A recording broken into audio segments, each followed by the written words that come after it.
I think I will actually start now and have a good moment for the YouTube recording to begin as well. So, okay, yeah. If you're watching from YouTube, like 2 years ahead, I am Yatsusume.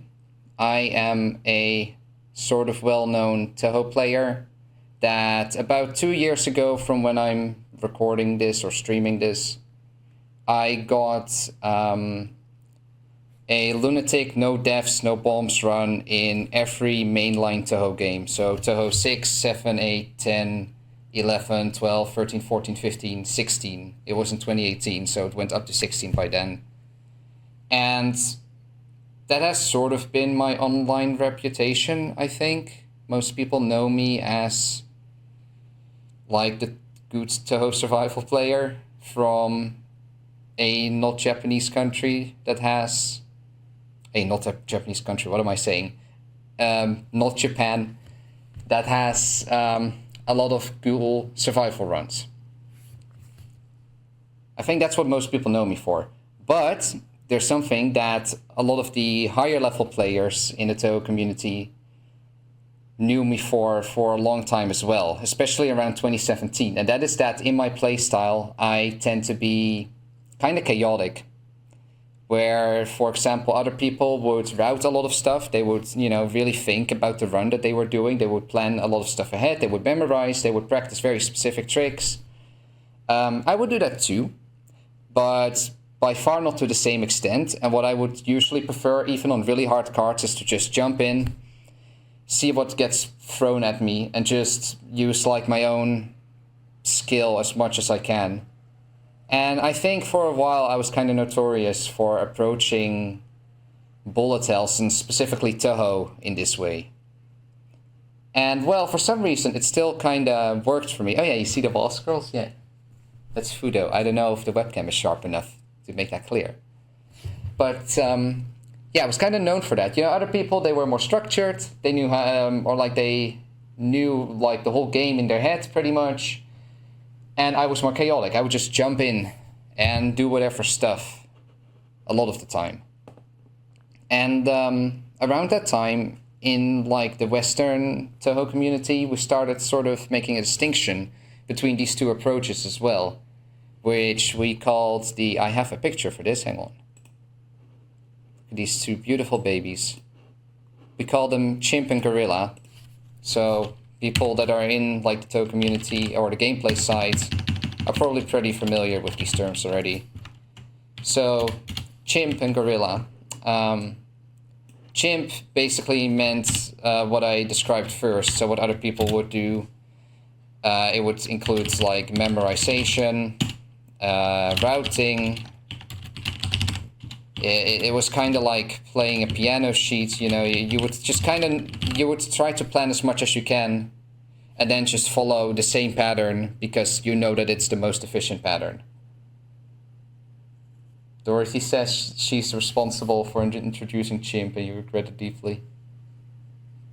Yeah, it's kind of stuck now. I'm sorry, Dorothy. I don't think we'll stop using it. It has like no real connotation either. It's just... I don't know, we just came up with this term. Or, well, Dorothy, I guess, came up with it. And then we just kept going with it. It would basically sort of static. You would always do the same thing. That's what it came down to. And Gorilla is more like, unplanned. Oh, wait. Improvised. Let's see, just like, well, not necessarily jumping in, but like sometimes kind of something like this, short-term decision-making. That is kind of what Gorilla looked like, just less planning, just kind of jumping in there, and I guess the best way to describe it, just dodge. And, well, I want to make very clear that in this stream, I really am going to talk about the Gorilla. I will talk about... Oh, wait, my mouse doesn't show up on the picture, but... I will talk about Gorilla. I will talk about this type of dodging. So I'm not going to talk about routing. I'm not going to talk about like all the things you can learn beforehand before you do the run. I'm going to talk about how do you dodge in Touhou. That is the focus of this lecture. I'll call it a lecture, I guess. I don't really know how to call it. Maybe a presentation, but lecture sounds cooler. So why? Why do we want to look at the guerrilla strat? Because this is easier, you know? This is, you can just like learn the game, and that is what you usually do in shoot 'em ups. You just learn the game as much as possible. Like everything you can that you definitely know will work, you'll try to learn that beforehand, and that will get you the furthest.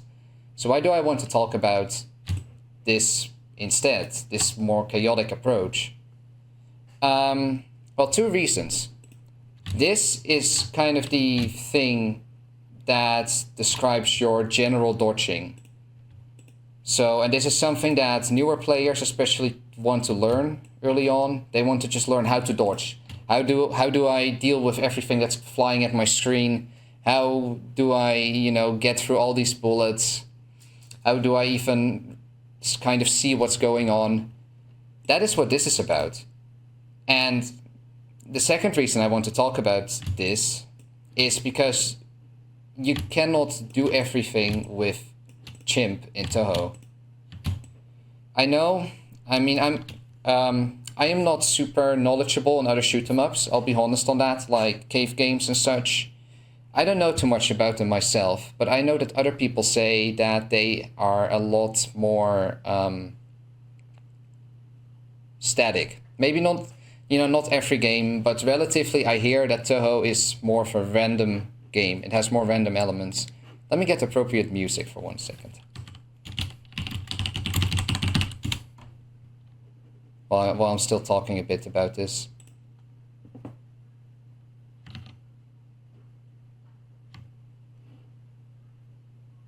If it wants to load up. Good. This just came up in my mind. But yeah, basically you cannot always rely on chimping. There will be cards like PDH, Pristine Damakuhel, Junko's final cards. Almost every final boss card in Touhou will have a component where you just cannot know what's going to happen beforehand.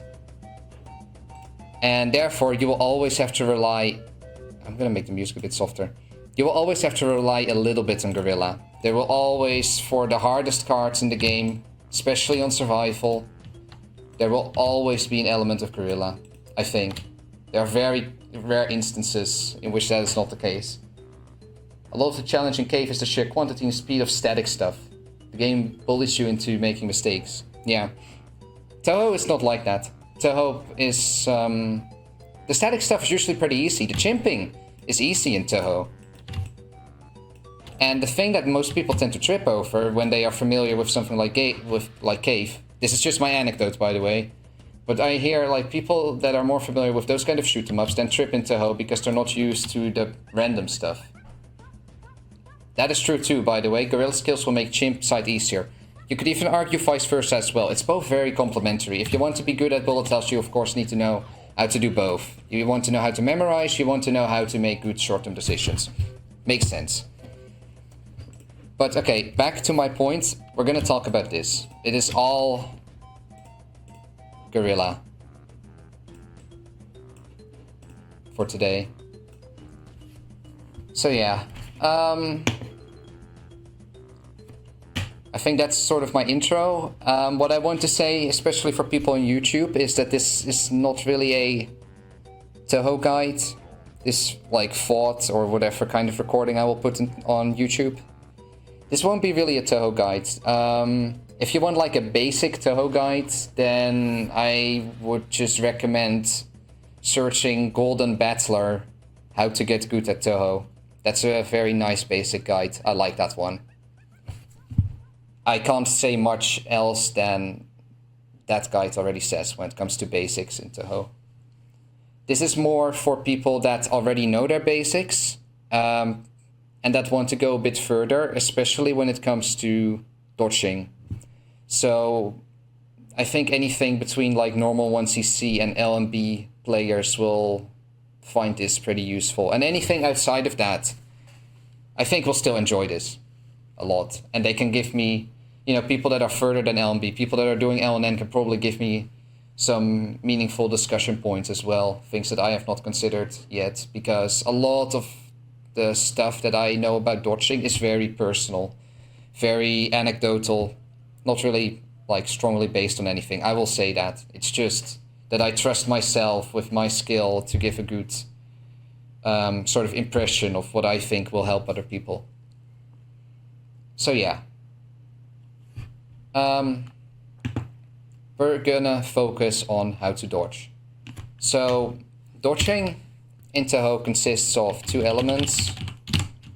At least I will divide it up in 2 elements. And sort of a third element that I'll come in. There are really just 2 components. There's reading, which basically serves as input. The input in your brain, if you want to phrase it like that. And then there's movement. So what you do with your controls. These are really the only 2 components. But even if I'm going to talk about pure dodging skill, I still think it is very important to mention... Oh, my gorilla is still on screen. It is very important to mention prior knowledge.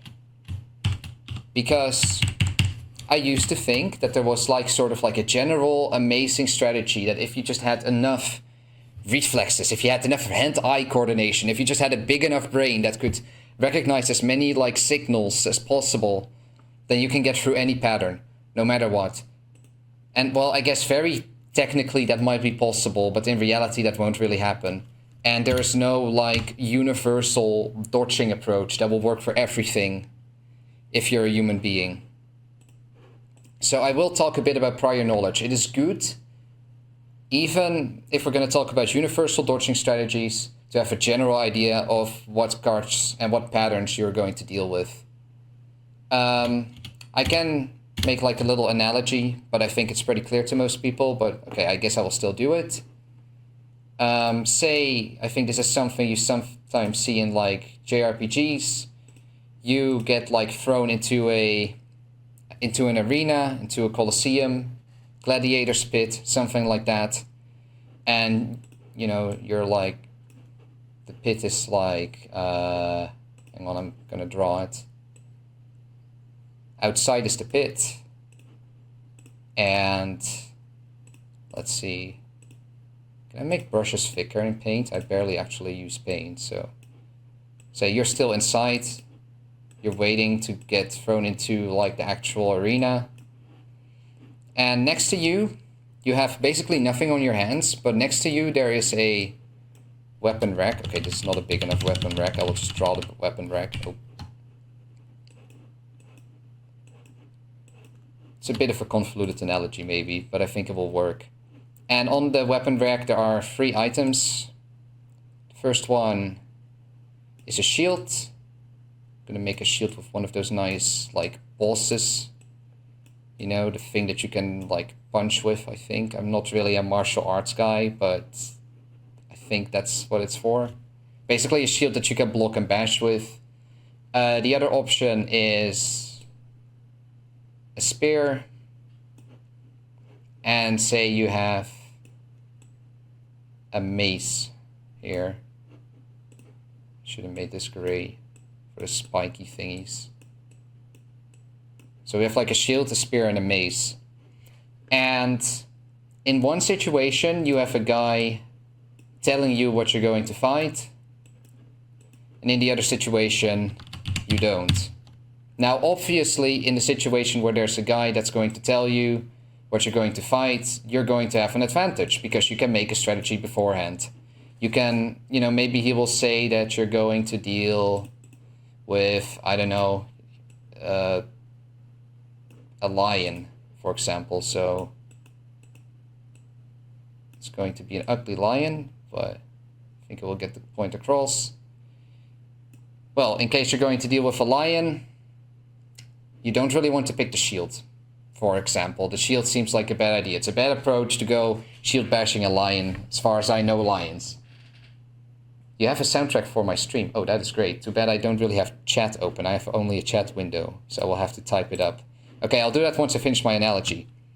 Or maybe the guy will say...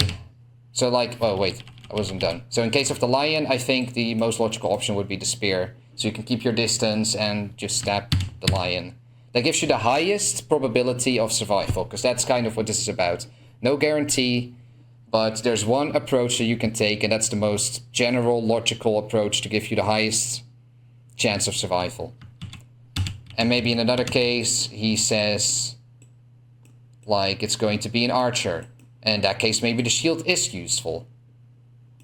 Because with the shield, you can block a shot, and you can charge at him, and maybe, like, steal his bow or something like that. It gives you a lot of protection against the archer. Even though a bow and arrow might still be an advantage. In general, this is the item that will give you the highest probability of success. Or maybe he says that you're going to fight like a guy in armor, in which case the mace would be most useful, because I think maces are made to, like, you know, cause blunt damage against armed fighters, armed warriors, something like that. So yeah, my point is, this little guy is your prior knowledge. And he's very useful. Oh, that's not gonna fit. Prior knowledge. You should like this guy. Even if you're just going to go off of general strategies. So that's why I want to mention prior knowledge. Okay, let's remove everything. So, in the case of Touhou, what kind of prior knowledge can we use if we're talking about dodging? Well, basically, you just want to know what your pattern works like. So, is it, for example... This might become a long stream, but that's because I'm doing something like this for the first time. So, for example, are you going to deal with... are you going to deal with a pattern that is full of tiny bullets like this, which will cause you to micro-dodge? Or is it going to be a pattern that will have larger bullets? These are not nice bubbles. Trying to make, like, bubbles. In which case, macro-dodging is useful. Or, you know, maybe there needs to be, like, a giant laser to really get the point across. So like this. That's one form of prior knowledge. Are you going to have to micro-dodge or macro-dodge? Another one would be, for example, what are the aimed components? So, say, blue triangle is you. Oh, I keep doing that in Paint by accident. Boss is here. Is the pattern just going to be like, is the pattern just going to be like this? Or is it maybe, hang on, is it maybe more like this? Because there are very different strategies to that. It's Cherno? You mean there? No, that's Futo. That's not Cherno. If you hold shift, circles will be perfect. Oh, that's true. But yeah, these already require just very different strategies. If you're going to deal with this, like most people will know, you're going to want to stream. And in this case, streaming, why would you? You just want to read ahead and deal with whatever's gonna come flying at you. So that's something you might want to look at if you're going to build a dodging strategy. Another one that you could, for example, look at, there are so many, and this is more of a chimp thing, so I'll try to not sit on it for too long. Another one is, for example, if you're dealing with a radial pattern. And by that I mean a pattern like, for example, Junko's first non, where everything that gets shot is in a radius. These kind of patterns tend to have their own strategies. I won't really talk about them too much right now. No, not at this moment. I'll mention it later maybe. But, you know, this is an example for radial pattern. Whereas, for example, like, I don't know, Kane's first card would not really be a radial pattern because she'll be like first summoning a familiar a few ways, and then the familiars will be like... It's radial from there, I guess. but, you know, then the familiars will do shit like this. Or maybe it will have like a whole swirly thing that's going to come at you. You know, like some kind of curvy laser, and that's going to do this. Those are not very, there are not very radial strategies applicable on that. Though curvy lasers are generally tend to have radial strategies. But okay, so that's something you can check. So I hope radial is clear what I mean with that. So basically if it all comes from a circle from the boss. Another important one is static or random. Are there components that are going to look the same every time? I need more lines for this one.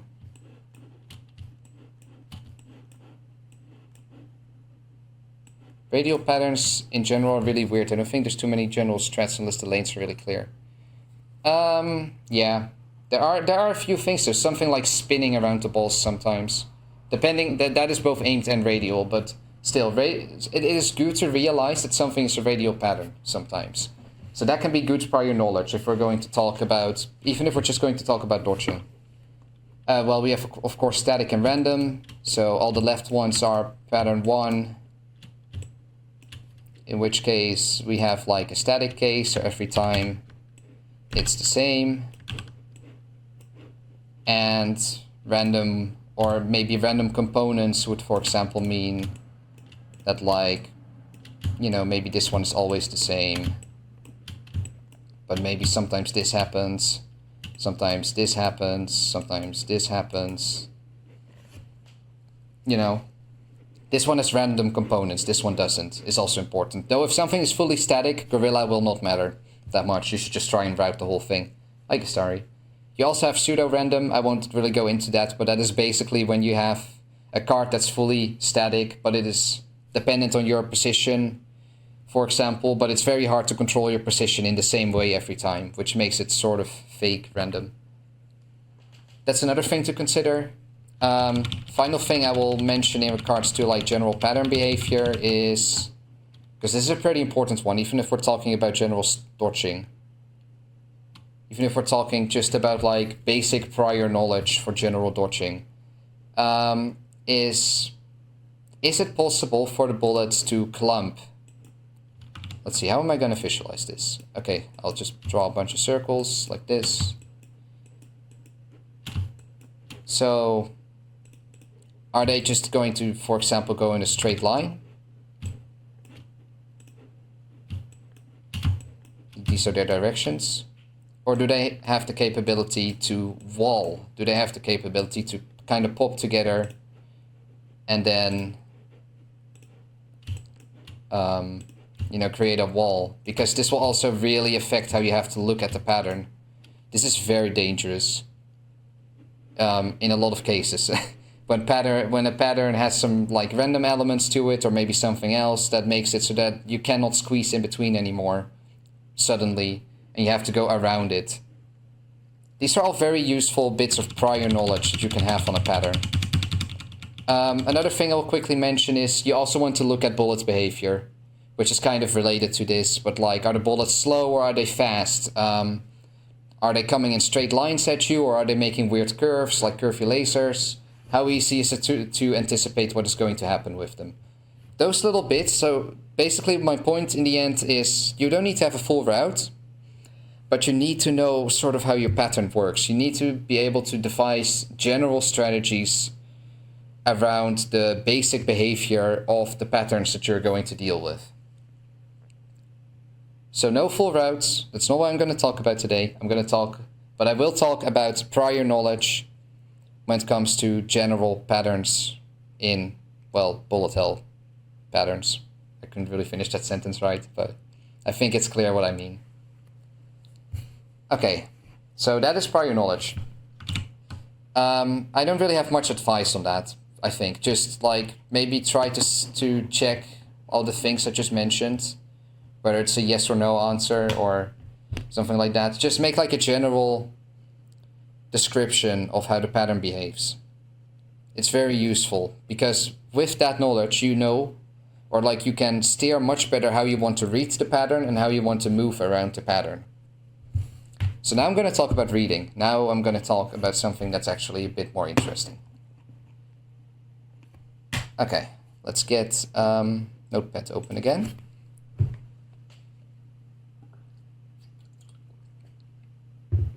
Okay, so with reading, I mean something like, I guess something like this from the game. I'll keep it simple. I'm gonna keep it simple. Probably has a better definition. But I'll keep it like this. And what I'm more interested in for Touhou and for survival play is what I'll just refer to as bullet reading, but I'll just call it reading in this stream. And by that I just mean like absorbing meaningful information from the bullets on the screen or other threads. I guess sometimes you need to like dodge the character, like the boss that's coming at you, or a fairy, something like that. 32 says, do you think being able to read the code will help coming up with a nice description? I should have maybe mentioned this before I went on to this part, but yeah, it is. I never look at code because I've never really figured out how to do that. I think it's super useful though. When people, like sometimes I have something that is not clear when it comes to a pattern and then someone says like, let me check it in the code. And once they, figure that out for me, it's very satisfying. It takes away so much doubt. Can be very useful. But okay. That's prior knowledge. We're talking about reading now. We're talking about getting information from the bullets on the screen. And yeah, what I said about like movement, I'll quickly describe that too, but that's for later. Well, no, movement kind of just is movement. Just using your controls to get around the screen, like I already said. Okay, so reading bullets. I am not a neurologist or like a sports psychologist or something like that. Like I don't really know very well how the brain processes information. So I can only really describe reading, bullet reading, in the way that I perceive it. I think I should just quickly mention that. There are probably more professional ways if you want to go that far to handling this topic. But yeah. So how I like to look at reading in Touhou is I like to look at reading through the concept of a reading window. And with a reading window, I basically mean, I just typed it out, part of the screen. I have it like pre-written on another screen. I'll just copy it from there, I think, because I thought it was a nice description. The part of the screen that you can consciously and confidently gather information from. So basically everything inside your window you get good information from, and not really your FOV. I will elaborate on that later. Sorry, FOV is a bit different. Reading window is like everything that is in your reading window you can get information from quite confidently. Everything outside your reading window is, you could still get a bit of information from it, but you don't really have a clue. I can probably visualize this well in paint.net. Hang on. I'll just quickly do that because I think I have a good way of explaining it visually, because I didn't mean to open the gorilla picture again on my own screen. The part you focus on when you're reading. Yeah, basically. Basically, that's what it comes down to. Though it's more of an area, that's how I like to visualize it, at least. I like to visualize it as an area. So I think I have a picture of Peerless Windcoat here. If it wants to load.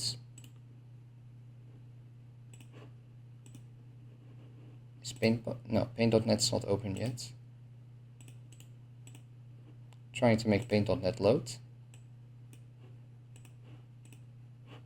Oh, wait. Oh, that's a shame. Oh, I really need you for this, paint.net. Okay, there we go. Yeah, good. So, just gonna get some crap out of the way on my own screen. tech issues, guys. It's been terrible today and yesterday. There we go. Here we have Peerless Wind God. Well-known, notorious Touhou pattern. I think it's clear on stream? Yes. Okay, so say we have this pattern. For most people, their reading window, say Reimu is here. If you can see the cursor. I had a good trick for this. I need to quickly do this again. Their reading window. Okay. I noticed that Paint.net is a lot slower when I do this on stream than off stream, but I had a nice trick of visualizing what a reading window looks like. Okay, I'm almost there. Just kind of suffering under tech issues.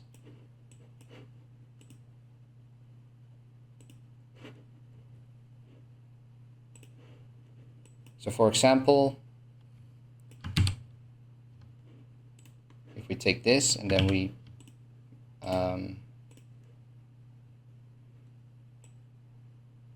there we go. There we go. Except I did it in the wrong order. Okay. Let's make it a bit brighter. Nice. Imagine programs working as intended, exactly. So for most people, if they're reading this pattern, I think their reading window will be something like this. Maybe a bit higher, maybe a bit lower, depends on the skill. Larger, smaller, depends on a lot of things. Depends on what you find comfortable. Depends on your skill, etc., etc. But okay, why do we care about the reading window? Basically 2 reasons, or at least the 2 reasons that I personally work through thinking with reading windows. The first reason is it gives you much better control of what you're reading and much better realization of what you're reading. And as a result, you can practice way better how much you're reading and why you're reading it. So that's why I like to think through bullet reading with this concept. And if we're working with reading windows, we can isolate 3 different properties from it, or at least are 3 properties that I could isolate from it. The first one is placement. So like you could place a reading window here. Oh, wrong button. You could place it here, kind of pointless because you are here. So none of the information you will gather here will be meaningful. Here is, for example, a lot better. Placement matters a lot. Size matters a lot. And by that I don't mean necessarily like, well, of course I obviously mean like small versus big. But I don't really mean like, make it as big as possible. Because what I mean more so with size is if you tend to make like a larger reading window, you tend to sacrifice your own precision a little bit. So, hang on, I want to visualize that again. If you make like a big reading window like this, your knowledge of the bullets is going to look more like this. So a bit vague. Whereas if you would have like a smaller reading window, it would usually become more clear to you. In reality, reading windows are also not like this clearly defined, or eyes are do not work like that. This isn't, this is just not how biology works. In reality, a reading window would get like a bit more dim on the edges, and then at the very edge, it would become like more unclear. But you can still, as you can tell, like in your peripherals, so everything outside your reading window, you can still see stuff. So like you can still probably tell that Aya is dashing all over the place in this card, that there are red lasers here, even if you're just looking at the bottom. That is your peripherals still giving you information. In some patterns, the boss flashes at certain moments, and then your peripherals can still tell you that the boss is flashing. So even if there are things outside your reading window, you can still recognize them. It's just that you have very little information from that, whereas here you know exactly what the bullet is doing. So that's why I describe it like this, and I do not call it a field of view, because field of view implies that anything outside of it is invisible. But okay, we've had placement, we've had size, and then this is maybe not a real one, but shape kind of comes into it. Sometimes, though I'm not very sure of it, sometimes your reading window might look a bit more like this. For some people, for myself, for example, I think my reading window is more like this. Because most bullets go up to down. So why do I care about what's happening here? Why would I make a perfect circle? Not necessary for this pattern. So I tend to look more this way. Like this tends to be my reading window. Then. But if we want to be very, very realistic about reading windows, they probably, in reality, look more... hang on. How do you do that again? Like this? Oh, wait, it's the wrong layer. In reality, reading windows probably look the most like this, where in the center, or like in the center of your area, you know best what's going on, and the more you go towards the sides, it becomes more unclear to you. So like here is where my reading window would be in this example. This is sort of like, this is kind of what it really looks like, a reading window. But when it comes to like sort of designing where you want to place it, I like to think more of it as in clear circles. Rather than, you know, this gradual, you know, more vague indication of where things are going towards. So yeah, there are quite a few types of reading windows, and I think I will just show a bunch of them in Touhou 8. Or I will try to describe my reading window while I'm doing the patterns, because I have a bunch ready that I will go through. So let me launch Imperishable Night, which I actually haven't like played that much in a while, so maybe at some of the patterns I will suck a little bit. Okay, so the first reading window that I will talk about is also probably the most general one. Generally, I guess. Can I put notepads back up? Yeah, first reading window. I will call it short distance micro dot window. And examples of it are Wriggle, second cards, Marissa, first, well, yeah, sure, Marissa first non.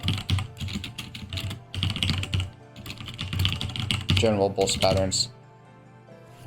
I will focus on boss patterns a lot in this stream, by the way, because stages are much more suited for routing in Touhou. Almost any time, there are a few exceptions, but almost any time, you can just route everything in Touhou when it comes to stages, and that is really easy. Bosses tend to be the issue when it comes to like short, you know, quick decision making and general dodging. So yeah, we have the short distance micro dodge window, which I think is the most general one as well. I'll see if I can describe it through some patterns. We don't see the game window? Oh, thank you. I forgot. I have a lot of tools to work with at the same time. Wait, is the game flipped? Whoa, we have some weird tech issues today. I don't know how that happened. I do not know how that happened. Okay. But this gives me another chance to display better what I mean. So basically, where I will be looking, if I just quickly Alt-Tab and go back to Paint, which still works, my reading window will generally, it will move in, like realistically, it will move with Yukari, which is why I'll just put down a little triangle of how I initially meant it, I guess. My reading window will be, okay, technically that triangle should be a bit lower, but it will be there.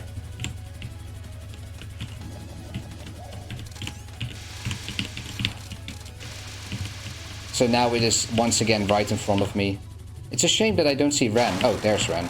Right. It tends to be kind of where Ran is on Yukari's thingy. I think it's pretty straightforward. This is just your general micro-dodge reading window. This is kind of your default when you don't really have a strategy, but you know that there's a dense pattern coming up. You're going to use that. The second one, and I have to open a closed notepad again, is long distance micro-dodge reading window. This is already a bit more of a specific one. So this one goes a bit further. You also move it around more.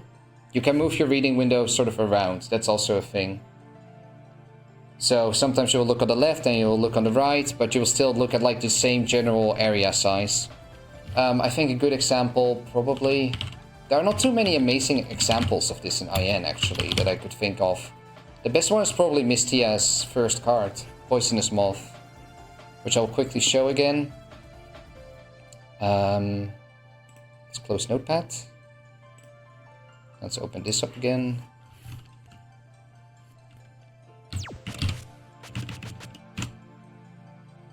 Shall I just... Yeah, I think I'll just grab Lunatic.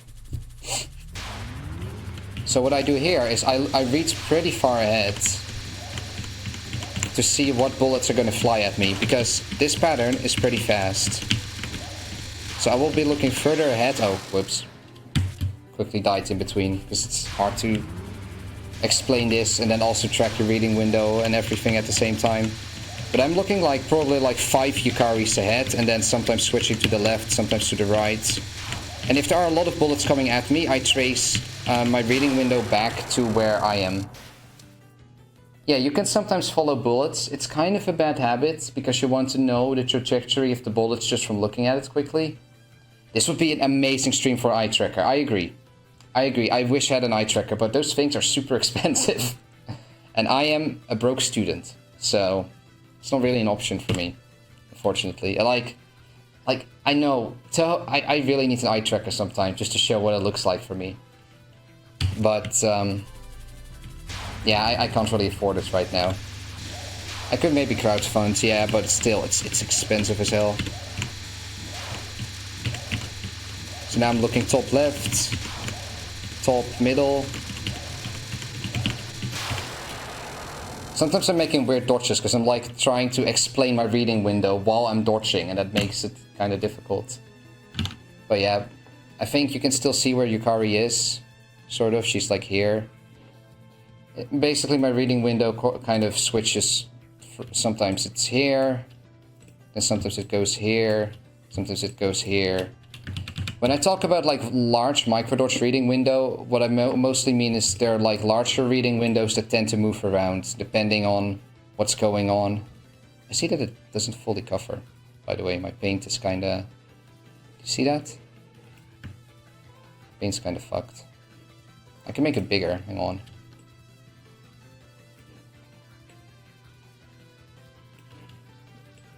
There we go. Okay. So that's another reading window. Let's enjoy Mystia's amazing music in the meantime. Okay, the third reading window is kind of a scary one because I keep doing this, or like micro dog. Okay, micro dodge, central micro dodge reading window. This is when you look at your hitbox and just look at everything around it.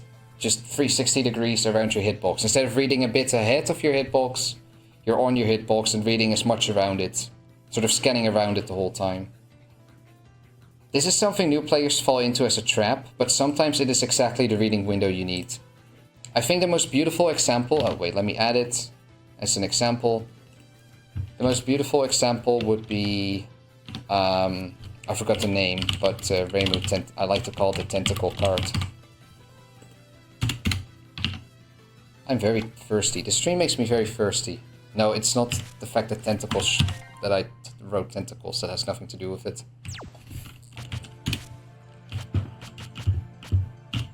Duplex the microfield. That's what it's called. Beautiful cap history, by the way. It's gonna be on YouTube after, yes. I have a lot of viewers, damn. Okay, so basically I'm looking at my hitbox. Sometimes I look up, sometimes I look down, because I will have to move that way. But my focus is the whole time around my hitbox, because there's stuff coming from above and below, left and right.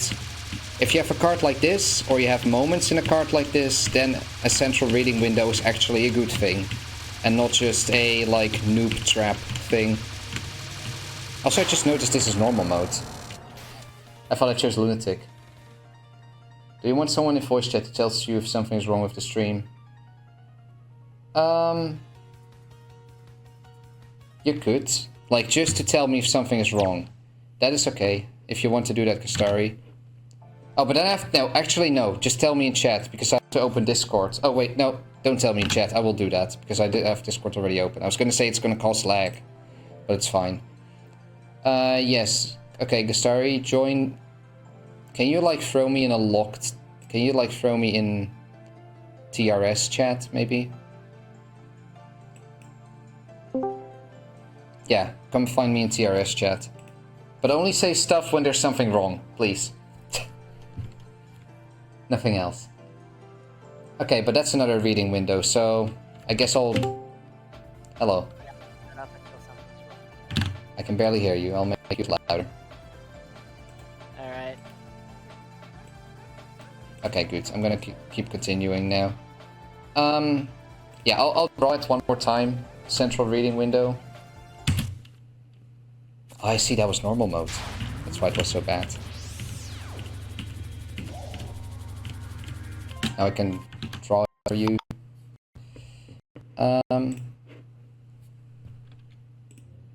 Triangle.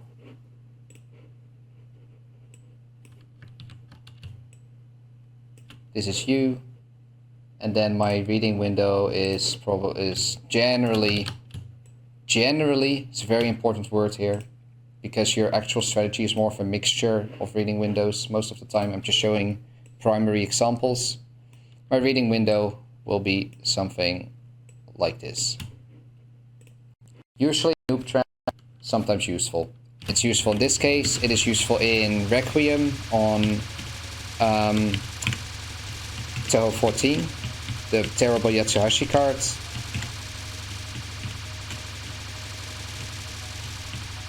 And probably a few other cases that I can't really name off the top of my head right now.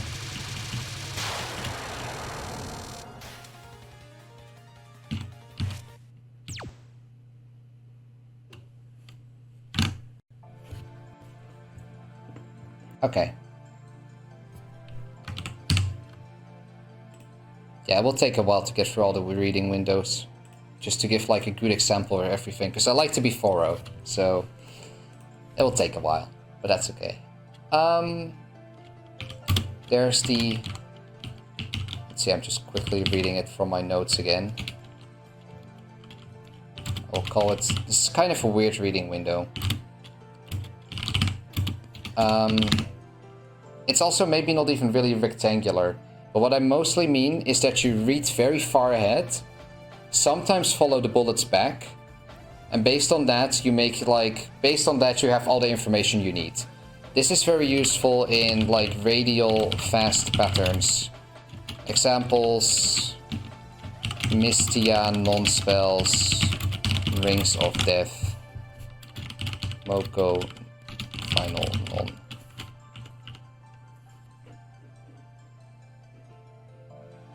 So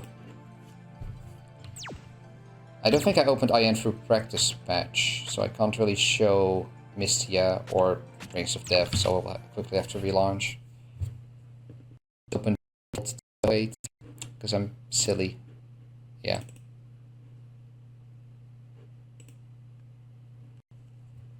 In the meantime, I can quickly draw it. PDH, I usually, personally, because this is all personal decision making, how you want to approach everything. Personally, PDH for me is short micro dodge reading window, like short distance. You know, the top one, with a little bit of long distance by reading a bit ahead whenever I can. Actually, PDH is mostly short distance plus cone on the blue bullets. That is fair. Yeah, I used cone dodging on the blue bullets. So, yeah, I was going to draw what I mean with this. I call it rectangular, but I think in reality it's actually just a circle. Say here you have a bunch of bullets. Wait. Here you have a bunch of bullets, and you see that they're going in these directions, just from the very top. Like, you're all the way here. Oh. You are still all the way here. But just by seeing that they're going in this direction, just by reading them a little bit, you can then anticipate the rest of their path. And you can find... Oh, this is the same color. Hang on. So this is what you anticipate, and then you can find a good spot to go to. So you would then, maybe, depending on your hitbox, move a little bit that way. And I like to call it rectangular because if it's a radial pattern, you are basically, like, say it's a radial pattern, like what we talked about before, when everything is sort of circular. If it's a... Let me get a good color. I'll just draw these. If it is a radial pattern and you are here, then realistically you are only interested in... Wait, I want to get a nice color for the reading window. I'll take light blue. You're only really interested in this area, because nothing outside of, like, your current position matters. That's why I like to call it rectangular, even though it's realistically probably more just like a circle that's here. I'm not really sure if it's a rectangle that you're reading in. It's only a rectangle when you start moving your reading window back like this. Then it's a rectangle. But okay, I will just show an example. Oh, sorry for that.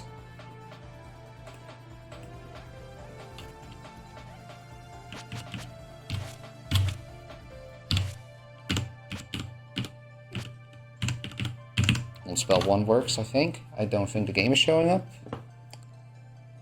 Screen is black. Yeah, screen is black. I noticed.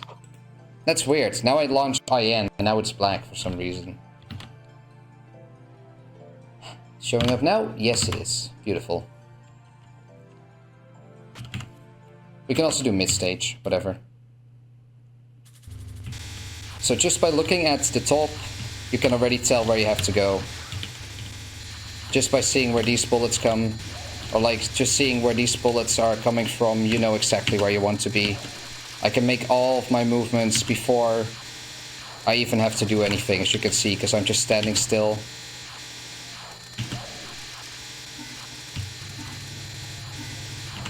Because I'm just reading very far ahead. So realistically, my reading window... She jumps around quite a bit, so I can't really perfectly draw my reading window, but it's probably somewhere here. And just based on the information I get from that, I know everything I want to know. Your reading window moves when you move, or at least it should, most of the time. But yeah, I just need to look at the very top. Okay, maybe it's a bit lower. I need to check quickly on my stream. Yeah, in this case it's a bit lower because the bullets go lower. But yeah, just by that little bit of information, I can know exactly where I need to be. So that is what I like to call the rectangular window. Sometimes it's a bit conal, but I think I'll just call it the rectangular window.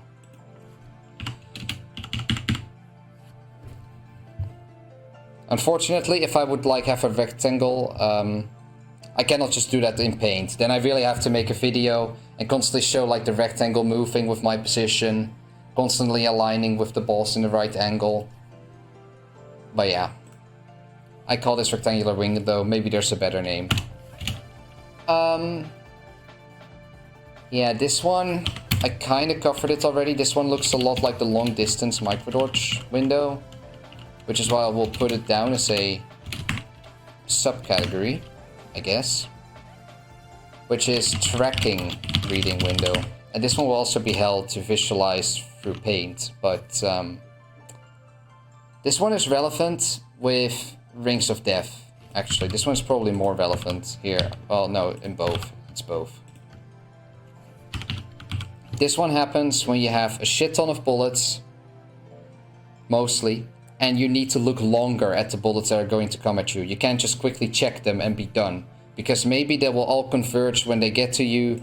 Maybe something will happen when they get close to you. You need to make sure that you read them again until you're really sure that you know what's going to happen with the bullets and that your position is good to dodge them. Patty's on the screen. Oh, right. Thank you. I think the best example I have is Rings of Death, but it's a nightmare to like visualize it with paint, so I'm just gonna remove the circle. And do it like that. Also, I might die to this one because it's been forever since I did it. Also, I see it's getting darker and my camera is slowly dying. But basically on this pattern, I can't always have my reading window at the top. I'm gonna quickly fix the lighting in my room. I have a LED strip with which I can make like a light color. Do you guys have a preference? Because now I have a webcam and you can see it.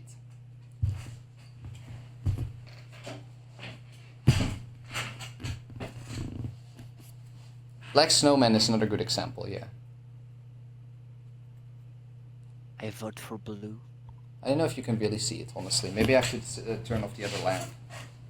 Blue, okay.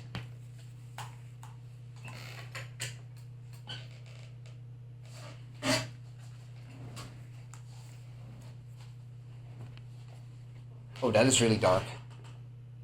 Can I make it brighter? Ah, no, I can't. Okay, fine. No, that is too dark. I can't do that. Okay, never mind. Oh my god, we could literally chroma key your face right now because of how blue it is. Okay. I'm back. Just gonna do it like this. Can't really make that work on this webcam. Sorry, first time using it. That's like a black light. But yeah, basically, when these bullets spawn at the top, I look at them. I know which ones are going to be important for me, which are, of course, the ones that are sort of aligned with me. So, like, I don't know if I can really describe how that works, but... yeah, you basically won't know what I mean. Like, their direction indicates they're coming towards me. I can already check those, but I do not really know what their angle is. So I need to sort of keep tracking them until I'm fully sure that I can... until I'm fully sure that I can properly get through the bullets. So I go down. And then once I get some space in my reading window again, which I'm not really getting right now, I go up with my movement, with my reading window again. This is hard to, like, explain and dodge at the same time. I'll try one more time. So basically I'll do it with pulse buffering now, so I can describe it better. So you can see those first waves. I'm still kind of tracking them down. Now I feel comfortable. Oh, wow, I did not feel comfortable there. I can hear myself echo in Gastari's mic, I think.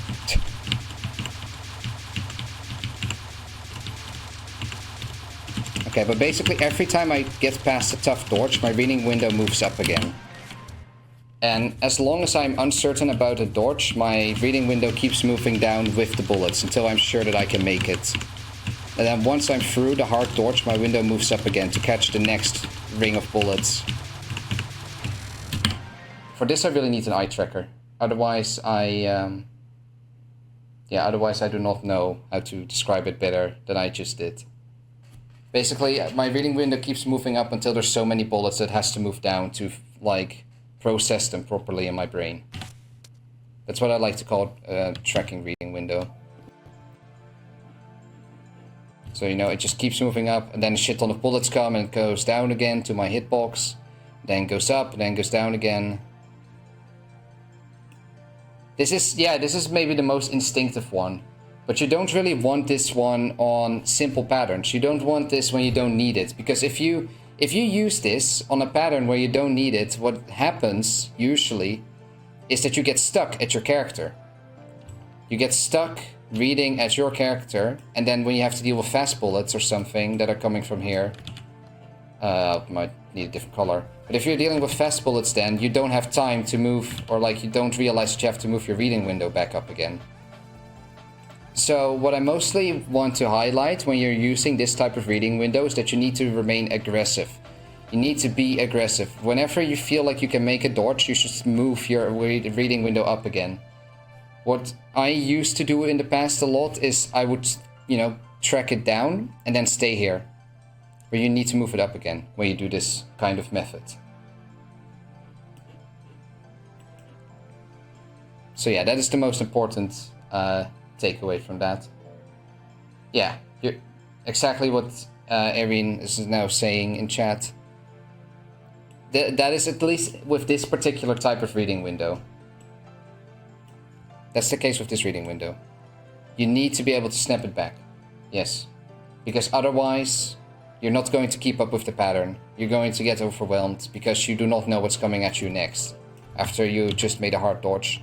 This is also what you use on like PDH, Eternal Meek. No, Eternal Meek I'm not sure. Eternal Meek I tend to do like the rectangular dodging that I just mentioned.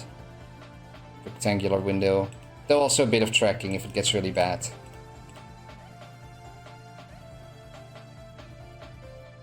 Blinking punishes you, yeah. On tracking, absolutely. But yeah. Okay, then I have two more. One is very general, and then we can talk about movement. One is very general, in which you also move it a lot. I will just call it the macro dodge window. In which you look very far ahead. Maybe I should just put that down.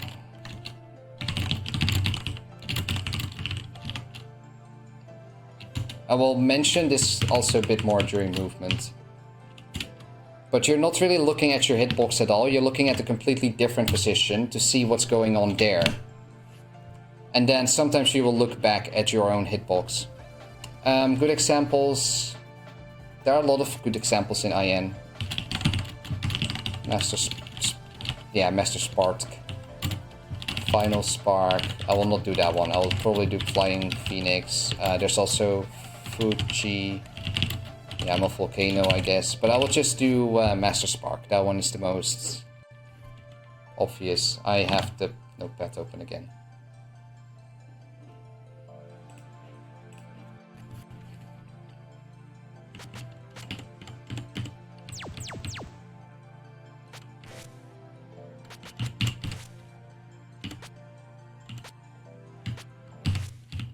Okay. So I will try to visualize it. So she's shooting... Okay. There are no bullets right now on the screen, but maybe that's a good thing. That makes it more obvious what I'm doing. So I am here. I am here. But my reading window, even if there were bullets... My reading window is more here somewhere. It's around this area. I'm looking for a spot that I can hide in. And then once I have that spot, I map it back to where I am, and then I move towards it. That is the macro dodge reading window. Right now there are no bullets, but now it should probably get more obvious.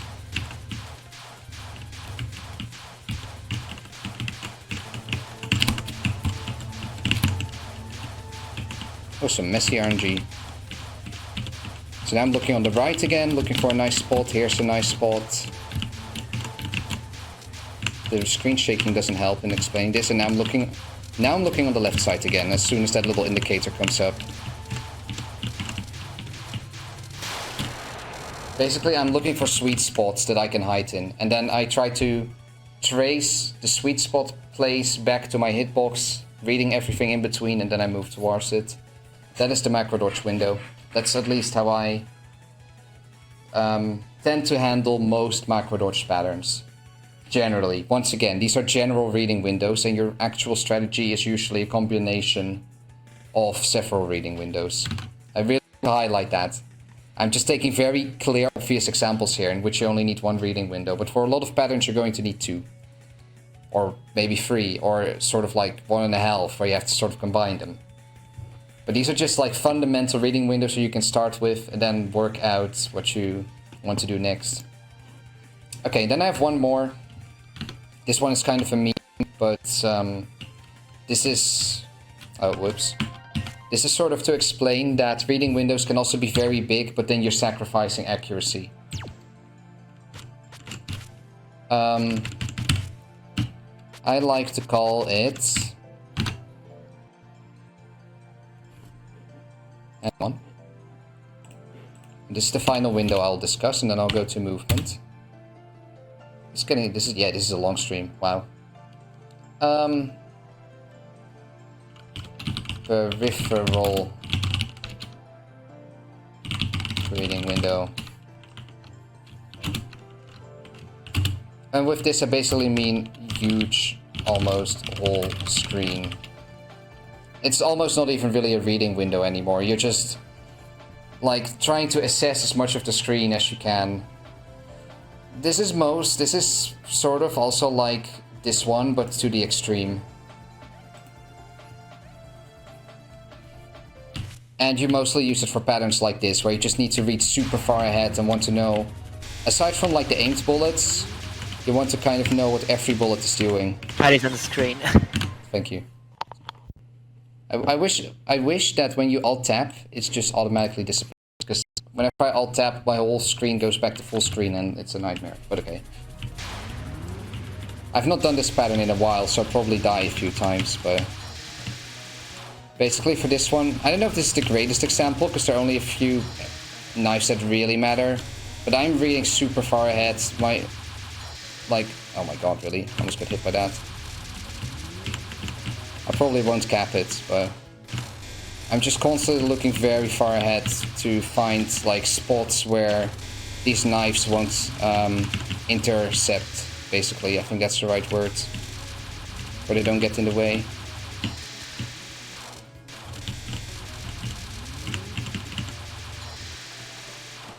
This is of course kind of an awkward card. I mean, this really is a meme reading window, but I think it's still worth mentioning. So I guess I can best describe this one as like either this. In the case of Deflation World, it's this. There might even be some patterns where you're literally just looking at it like this. Maybe patterns with like huge macro dodge stuff. Maybe that one GFW card where you have like Blazing Star or something. No, you don't really need to do it there actually. You use it during time stop on Killing Doll. It can be very useful when you get a lot of time to read stuff and you don't really have to look at anything else. Then you can use this too, just to get as much information in your brain as possible. This looks very easy to mess up, true. This is a very memey reading window. It's only sometimes relevant. Generally, you're not going to do that. Generally, you know, you're using a micrododge reading window, you're using long distance micrododging, you're using tracking, you're using something else. But sometimes you would just want to see how much information you can get in your brain at all. This is good for practice as well. This is a very nice reading window when you're practicing and you have no clue how you even want to approach a pattern, because you can just like look at very general sweet spots. You can try to discover very general sweet spots. But okay, that's the last one, and it's kind of a meme, so... That's the last example of reading windows. And the last thing I want to say about reading windows is that if there are patterns or cards that you struggle on, or maybe you just enjoy practicing them a lot, then think about what does your reading window look like? Which one is it, or at least which one does it kind of resemble? Do you maybe want to change it? Do you want to add elements of other reading windows into it? These, like, all of these that I just showed are kind of like starting points or just general approaches. And maybe you can do something else, but it's always good to think like, hey, maybe for this pattern it would help if I would, for example, most of the time use a short distance reading window, but then when the boss does like a big flash and a whole pulse of bullets comes at me, maybe I want to do a tracking reading window for a while and then just go back to sitting here. Or maybe something, you know, maybe long reads the whole time, and then when a big thing happens, you want to track. That's basic. That is sort of what I do on Keiki's fourth card, for example. There's a Keiki's fourth card. I have like a crazy reading window technique going on, where I like, you know, when the horses are all the way there, I am tracking, and then once all the bullets are on the screen, I am reading in a sort of long range window to see like what's coming ahead. And then once I have to do like really shitty micro dodges and the next wave is going to come up, I am like on a short range reading window. That's a very complicated case, but I can still describe them all, I think, meaningfully in the reading windows that I just explained. It's just a combination of those. And once I realized that I could use that combination of reading windows, that card became a lot more readable for me as well. So yeah, when you're practicing, think about what kind of reading strategy you're using. And I like to do it through reading windows. Maybe you have a different way of looking at this. But yeah, really think about that. There's also just general reading skill, just trying to track as many like items in with your eyes as you can. And once again, I'm not a sports psychologist, so I don't really know how that works. I just know that the thing that helped me the most with just like very general reading skill and general keep track of bullets and keep track of your own hitbox, because that's also very important. What helped me the most with that was actually double spoiler and shoot the bullet maybe as well. But photo games, they require a lot of different approaches. Like the spell cards are very diverse. You really need to think about how you're going to read those patterns. And you're going to move sometimes to the top, sometimes to the bottom. You have to move close to the boss. You're going to use a lot of different like reading strategies on all those patterns. So if you just want to like practice your general reading skill, I think doing some of the tougher cards in double spoiler is very useful. I know for people that are already like L and B tier, this is maybe a bit meh because that game's quite easy. But if you're like L and B tier, I think what helps the most once you're already at that level is just like practicing the hardest patterns a lot. You can even practice like timeouts, like QED timeouts, or I don't know what it's called, but like New Ace Final timeout. Like when they go into like their timeout phase and it becomes super duper difficult. When you just completely get overwhelmed with bullets. That usually it helps a lot to just overwhelm your senses. And then when you go back to like a normal amount of bullets, you can keep track of everything a lot better. DR timeout is also a good one. So yeah, either photo games or, you know, just grab things that are above your level. So you get overwhelmed, and then you can, you know, once you get back to your actual level, you can sort of comprehend what's going on better. Actually, now that I mentioned like sports psychology, I think this is how professional basketball players practice their reaction times even. I don't care too much about reaction time in Touhou. I think it's kind of a meme. Technically, shorter reaction time means larger reading window, sure. But if you are just smart about your reading window, you can get so much more range on your reading anyways, that you don't need to practice like the hell out of something as difficult as reaction time. But yeah, I think basketball players sometimes practice their reaction time by just overstimulating themselves with all sorts of sensory stuff. And then once they actually are in games, they feel like there's not too much going on in their brain. It just kind of teaches, it sort of makes it easier for your brain to handle all these different signals. So yeah, try to overwhelm yourself and try to do patterns that require you, or try to like play double spoiler because it requires you to try out a lot of different reading windows. Okay. Oh, why did I close IN? Because I'm going to talk about movement, and I'm going to use IN as an example again. Yeah, so up next, movement.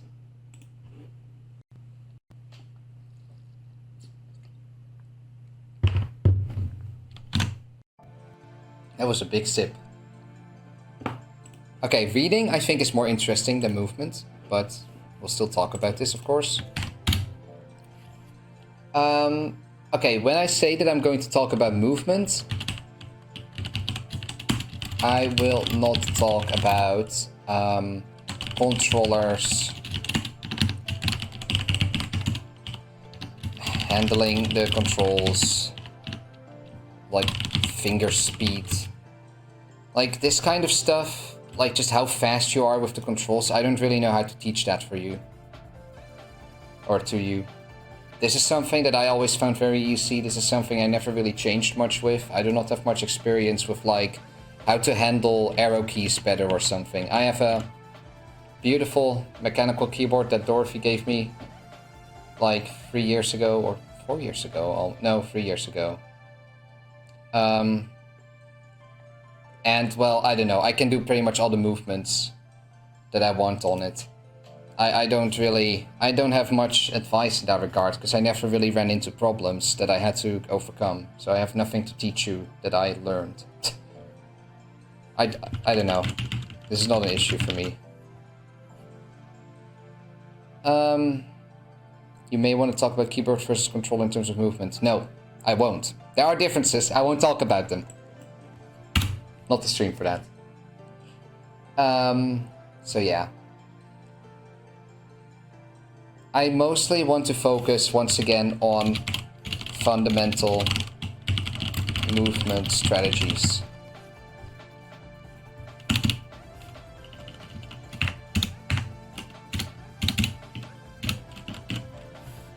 Okay. Yeah, I'm just going to show a bunch of them, and once again, I will just recommend to like try and develop like good dodging strategies with your own skill and your own prior knowledge of all the patterns that you're going to deal with using these examples. I hope that was a functional sentence, I'm not completely sure. Okay, first I will cover micro dodging strats.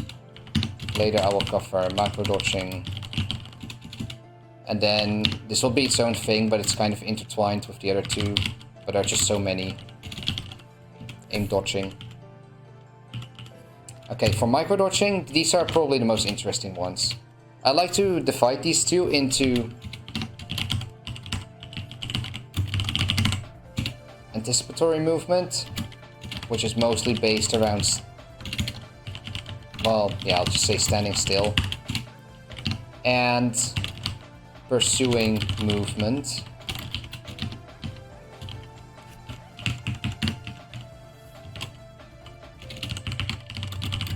For the next spot.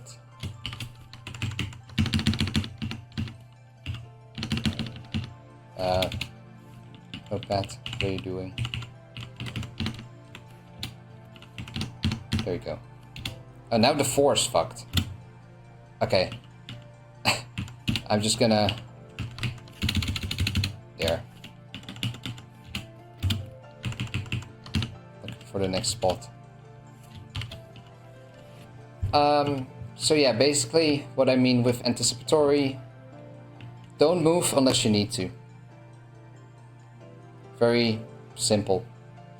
Basically, this is most relevant for like micro dodgy patterns, of course. Very micro dodgy ones like cat's walk. I'm gonna use Buddha's stone ball as an example here, but Buddha's diamond, the lunatic version, I actually consider to be pursuing. But basically you just move only when needed. And the advantage of doing this, the advantage of approaching a card like this, is that you have a very good idea of where your hitbox is. Therefore, your reading window does not have to change that much. It can usually just kind of stay where it is. It can get much larger, because once again, you know exactly where your hitbox is, so you know exactly which trajectories matter to you. And it just makes reading easier. If you do not move when it's unnecessary, you just have a much better idea of your character, and therefore you know how to read better. An example that I will show. So for YouTube, there was just a little fault cut because tech issues are kind of a huge mess right now. I have so many tech issues going on. And OBS crashed in between, and then my mic stopped functioning, and I just rebooted again. So that's why suddenly stream cut. Or the video cut, I guess. Alright, so what was I talking about? I was talking about... Oh my god, notepad, please. Okay, I was talking about anticipatory movement. So only moving when it's absolutely necessary, because it makes reading easier. Because you know exactly where your hitbox is. So there, of course, I had to move. But now I'm just going to stick in one place until I feel it's absolutely necessary to move somewhere else.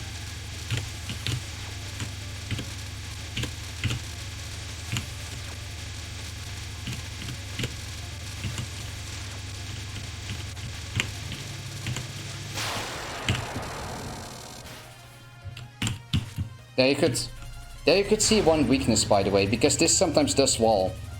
And when this walls, you do not want to do this.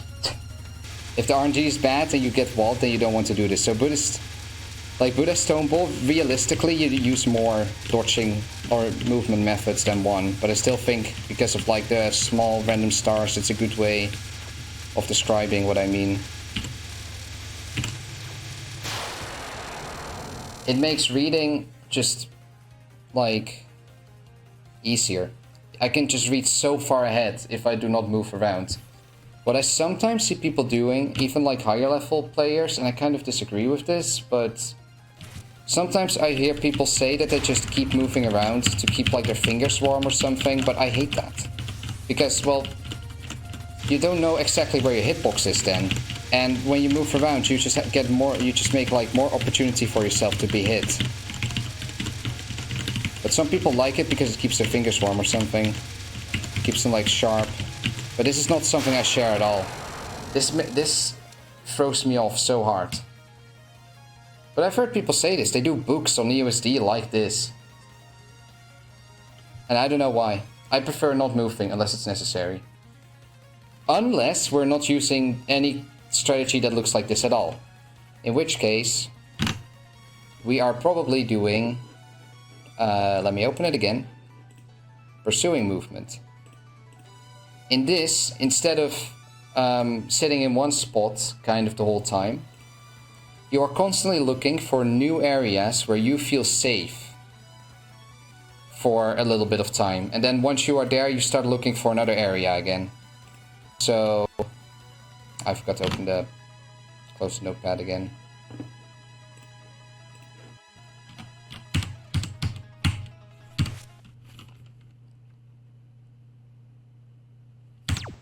I was just reading chat, but nothing too important.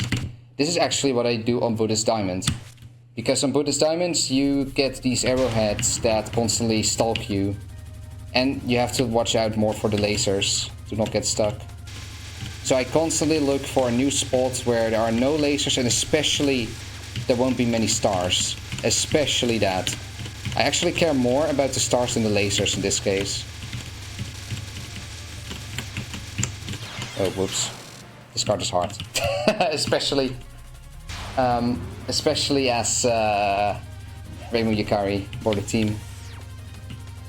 But yeah, I'm constantly looking for new spots that I feel safe in. And then from there I might do... Oh, whoops. Oh, I was kind of reading ahead there. And then from that place I might start doing like more general micro-dodging again. But now I'm not staying much on the same place at all. Oh my god, really? Please just let me cap. One time now. Been a while since I did this card, so I'm a bit rusty on it. And it's very hard to like think about exactly what you're doing while you're doing it, and then also describing it. Oh, that was a weird curvy start. Did you see that? But yeah, I'm constantly looking for like little sweet spots that I can go to and then work from there again. Okay, then there's one final dodging thing for micro dodging, that I wanted to mention. It's kind of a combination of both. And it kind of looks like the thing I was just mentioning, where people tap around a lot. But I think it is a bit more structured. I like to call it tap dodging. It is basically pursuing movement, but over very short time and distance. Tapping towards the most optimal position. I think this is the best way I can describe it. So you're constantly looking for like the best position that is close to you. So you're not literally dodging like bullets that, you know, you're not like literally just trying to dodge bullets. You're also trying to find like the most generally safe area the whole time. And just going to there with little taps. I mean, they're taps on a keyboard. On a joystick, they're not really taps. I don't know how this works on a joystick. It sounds very annoying to me on a joystick, but I don't really know that, because I only use Mac keyboards.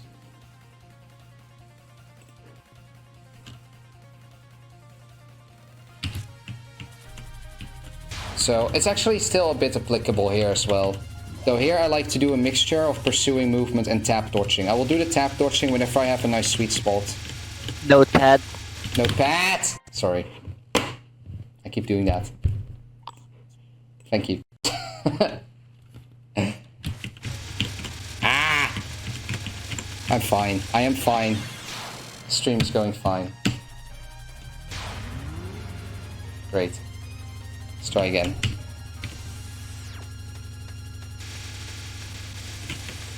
I'm very glad that you're around to at least mention whenever I forget about it. Problem? No problem, dude. Okay. Yeah, I cannot like really describe how I'm doing the tap dodging, but I'm just constantly looking for the most safe area that is within like 2 Yukaris of myself. You know, just 2 times my player sprite. So very short areas. Based on the information that I'm reading ahead. I'll do it one more time because I have to go to the next reading window, otherwise this will take forever. Some galaxy brain stars are coming up, by the way. Did you see those fast as hell stars that were coming from the side? That was nasty. Okay.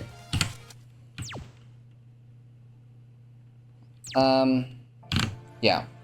So that's basically how I do all of my micro-dodging, I think. It's mostly built around either I'm standing still and only moving when it's absolutely necessary so I can get a very big reading window and have a very good idea of my hitbox. Or I'm constantly looking for the nicest spot because I am, for example, afraid of walls or weird RNG. And I just want to be in the sweetest, safest areas the whole time. Or especially if this is just kind of risky and there are more walls showing up, I tend to go towards tap dodging, where I look for the nicest spots, but I do it over short distances.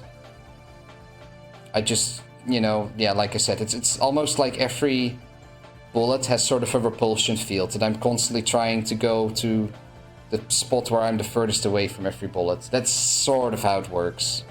You don't necessarily need to always keep perfect distance from everything. That gets very exhausting and that makes it very difficult to read other bullets.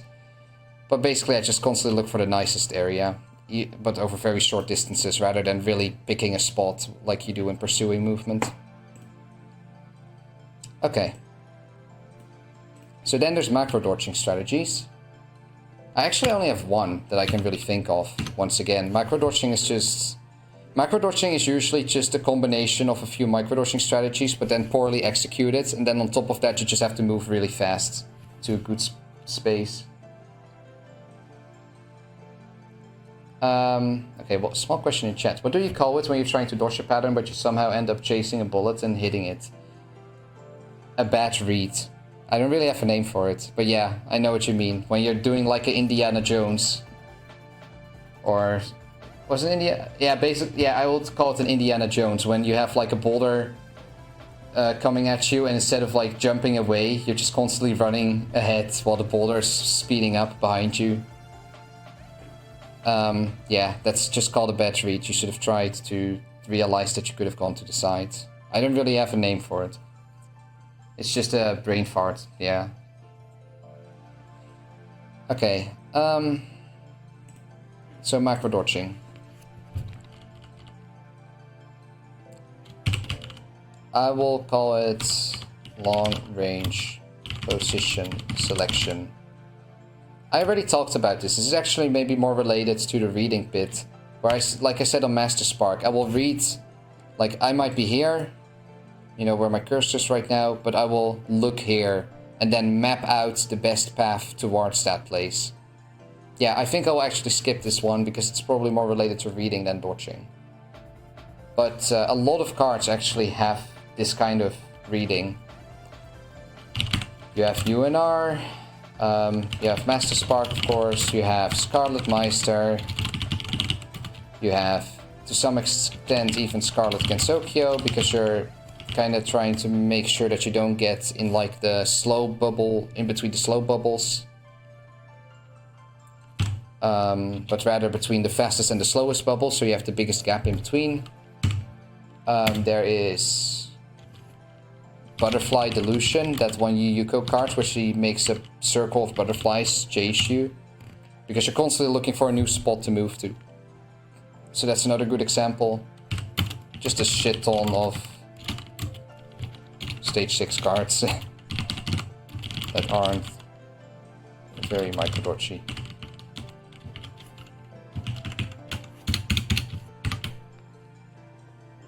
So yeah. I already went over this one, so I'm not going to do that one again. It's just, you are here, but you're reading somewhere else, and you try to map the best path towards that place. And this is once again a very general reading and movement strategy.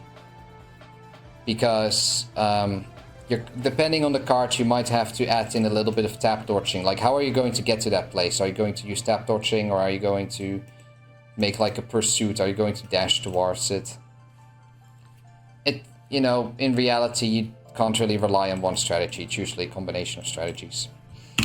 Okay, now I'm just going to list off a bunch of like aimed strategies, because aimed dodging has a lot of stuff. Of course, we have good old streaming. Steaming, nice. I don't think I need to describe streaming. Do I have an example of streaming? Yeah, I do. Okay, fine, I'll do it. I guess if you want to be technical about it, you have micro streaming and macro streaming.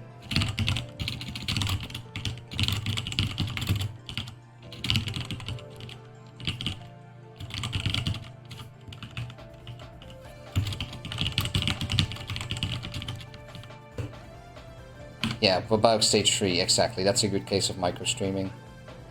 If we're going to take an IN, a good example of micro streaming would be Shoot the Moon, I think.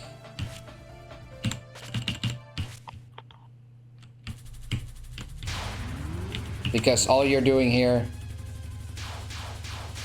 like, you're literally just waiting for the bullets to come to you, and then you move a little bit. Okay, I do have to dodge the laser. But otherwise, you're just waiting the whole time until the stars force you to move. And then you move a tiny bit.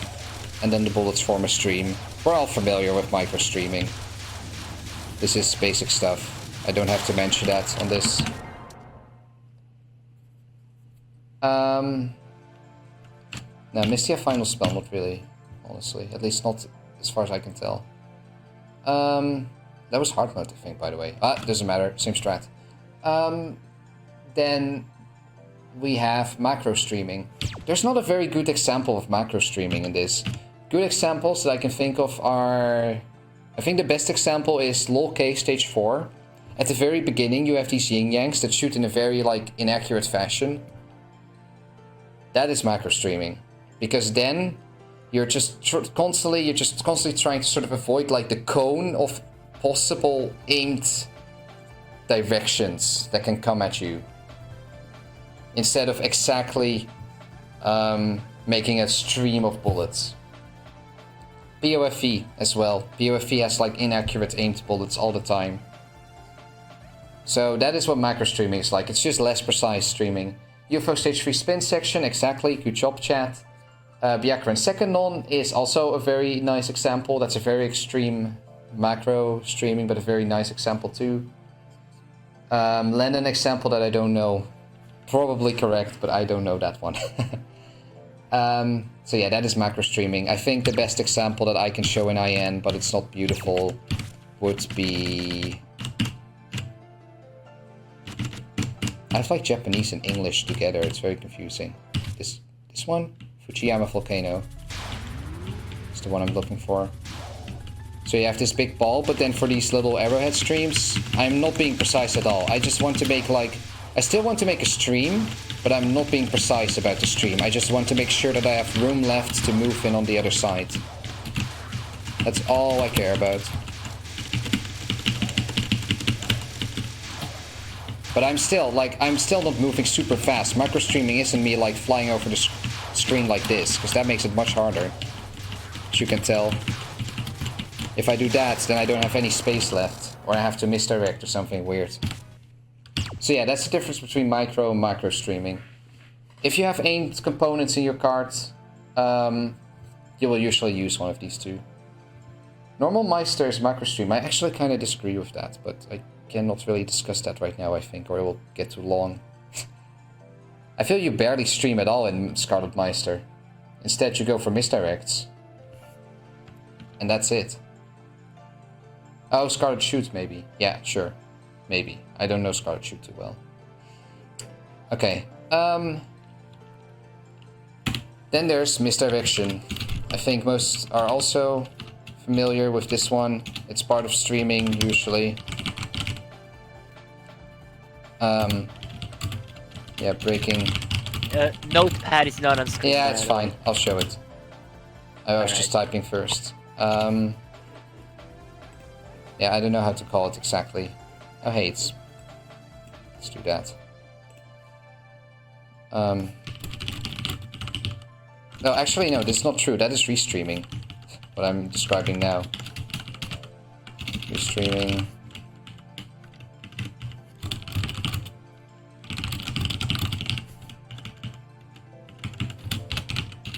Usually with a misdirect. But I'll come to that next. Misdirection is just like tricking the aim of the boss to go somewhere where you're, you know, where the bullet doesn't matter anymore. Good example would be this one. And I have Notepad open.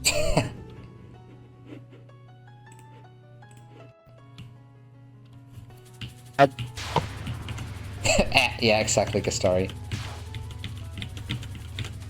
So in this case, I am moving here, but then I'm moving back, and because I did it like this, I have space to sit more on the Moko and not care about the Firebird.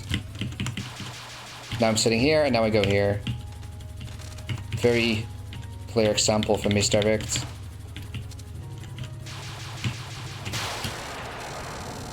I'm just like deliberately moving somewhere else to make sure that whatever bullets are being thrown at me at that moment are irrelevant. You know, they don't bother me.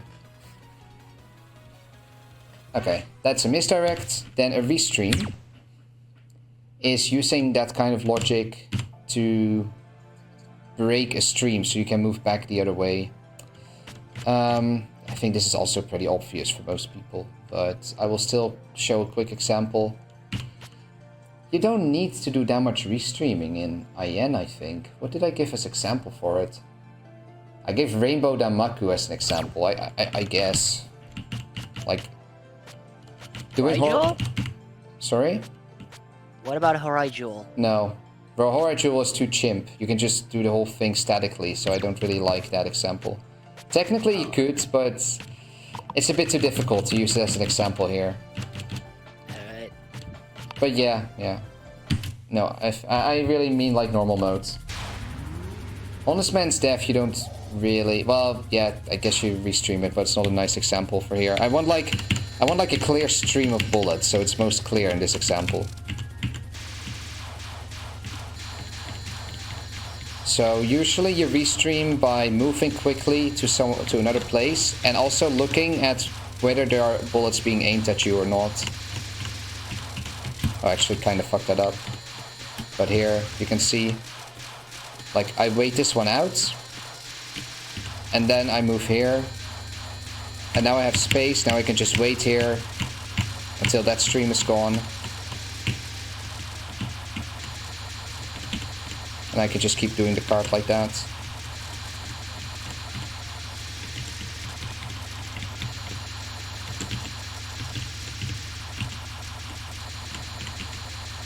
This is surprisingly tight. These balls.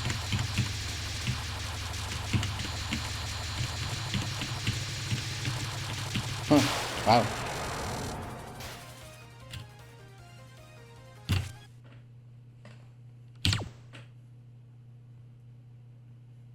Okay. Yeah, I think that should be clear by now as well, what a restream is. Then we have a bunch more. There is horseshoeing, as I like to call it, which is actually just, once again, a more effective form of restreaming, in which you... Yeah, the Flandre streaming none would be a very good example, exactly, Kastari.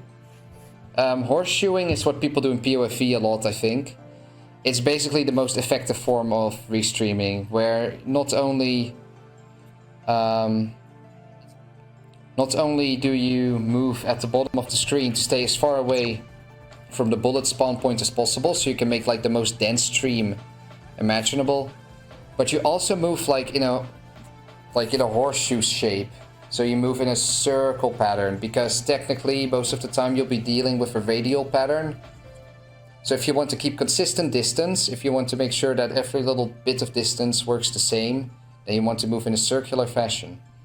And on top of that, if you move, if you have a horseshoe from point A to point B, that will be larger than a straight line from point A to point B. That's just basic Euclidean distance. If a straight line is always the shortest, or just a line is the shortest distance between point A and point B. Whereas, a curve like a horseshoe, that would be a longer distance, which means more stream time. So yeah, use shapes to restream. Yeah, that's what I mean with horseshoeing. I'm not gonna show it because it's like the same as restreaming, except you move in a horseshoe shape. And there's no nice example in IN. POFE players know how to do this very well, I'm pretty sure, so you can ask them. Okay,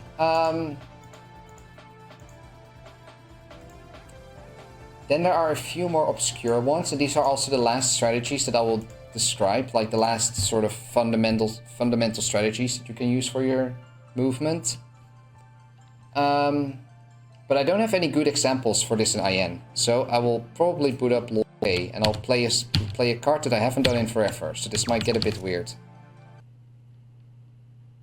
But first one, it's actually pretty obvious. Maybe I don't even need to show it. It is circling, where you just circle around the boss when it's aiming. Okay. This one, I think. So circling. Is it this one? Yeah. You can apply the same streaming patterns. I know the game's a bit loud, but yeah, you just circle around the balls. And this gives you way more space, and you never have to restream. So sometimes on a pattern like this, where you have a shit ton of trailing bullets, apologies for the swearing, for YouTube by the way, this just gives you more space. It's the easiest way to handle aimed patterns if you're allowed to circle around it. Yeah, very good def, I know.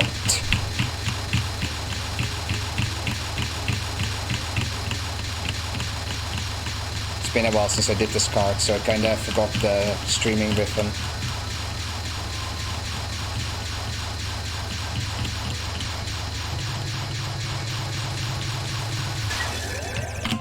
I didn't do that amazingly, because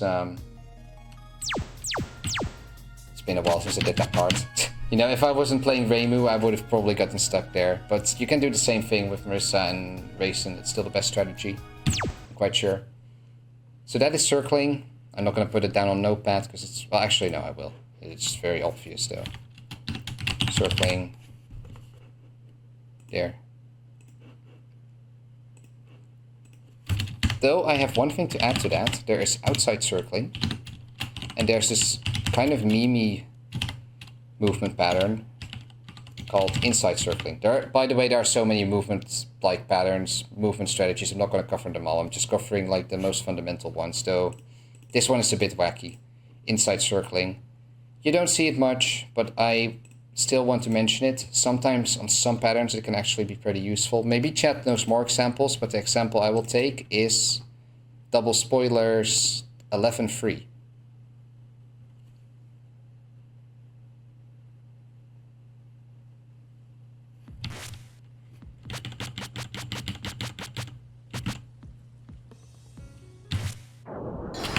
It's not showing up. I know. Don't say anything, sorry. Ah. Okay, there you go.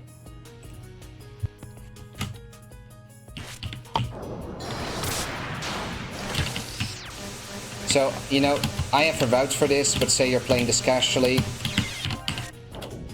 A nice way to do this is actually to just make big-ass circles. That you don't need to know how these things work at all. All you need to know is they're aimed, they're coming from the sides. And if you move like this, you have a lot more space to make decisions. And you can just keep doing this. The lighting in my room is kind of crap, so I have trouble reading the bullets that are coming from the top right now. So I might just like bump into one.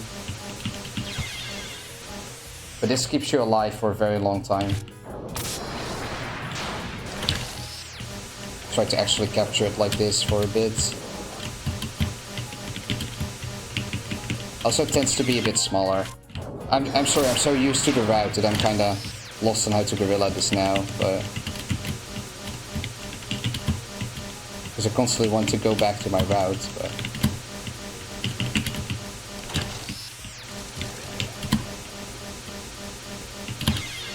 Okay, screw it.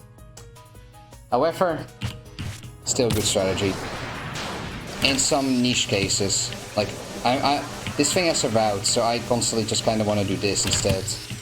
But we're not chimping today, we're not talking about this, so... I'm not gonna do that. Okay, fine. That card's nasty, but anyways, if you don't want to do the route, then I'm pretty sure, even though I'm kind of screwing it up right now, that this is the easiest way to sort of read what's coming. But it's a very niche cases, and this is also kind of a wacky card. I know that I have a good example of this somewhere, but I can't come up with it right now. There's a better card in which you definitely need this. I don't mean Dorami, because in Dorami it's obvious, but I mean like an aimed pattern that also kind of moves like this, where it's very useful. Horidol could maybe be one, but there also it's very obvious, so you don't really have to think about it. But okay, sometimes when aimed stuff is coming from the sides, consider like doing this inside circling strategy. See if it's possible. Then there's one more, and this one is kind of part of micro streaming, but it's like a way to optimize it.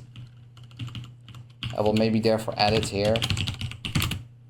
I call it planned streaming. And this becomes more chimp-like now. This is not really a guerrilla dodging strategy, but... there is no nose patterns. I know. Green. I know. Alright. I'm still typing. Here. 7 dwarfs. And... probably these two. You know, it happens with patterns that have a very distinct rhythm. Where you can just, like, you know very well how long it takes for the bullets to reach you. And you have very nice cues to, like, base your streaming on. So you can just, every 3 times that Shimyu shoots on 7 dwarfs, like every 3 times that she shoots yellow bullets, you move to a different place to restream. And for example, in the kunai fairies, every 2 or 3 times that you hear like the kunai spawn sound, you move a little bit.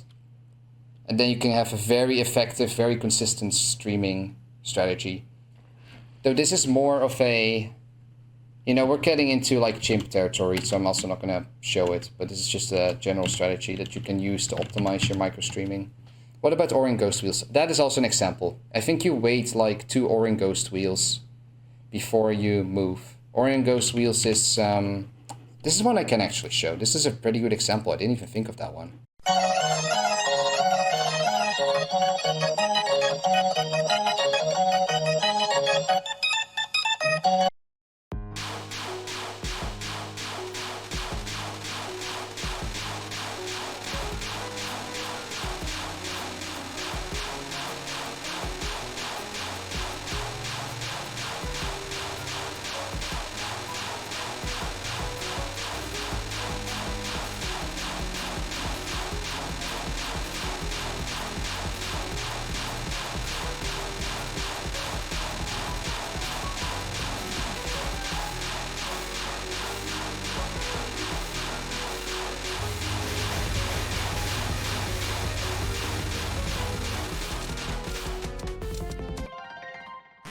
Okay, good. We are finally at the conclusion. This took way longer than I thought, but yeah. So I have a few things to conclude the stream with. After showing all these examples, I just want to kind of come back to like the core elements that I wanted to talk about. So dodging comes down to 3 things that you need to know. 2 are really like relevant to what you're doing at that moment, but the first one is prior knowledge, which is of course the exception. Then you have reading, then you have movement. Going to watch the VOD? Yeah, enjoy. There are a lot of tech issues, so I will probably how should I say that? I will like make a better version on YouTube later. You may want to scroll Notepad up a little bit, Yeah. like the top is cut off. I will. So yeah, this is like the 3 things that it comes down to. I went into detail, I gave examples for all of these. So, you know, you can check that again if you feel like you could maybe learn from that, or maybe if you have a pattern that you're getting stuck on, then you can refer back to those examples. But if we're talking about your own practice, if you, yes, you, the viewer, want to, I'm just going to copy my notes here again, want to improve dodging, yeah, practice, you can try practicing the following. Right, this is what I wanted to talk about now. So, identify patterns.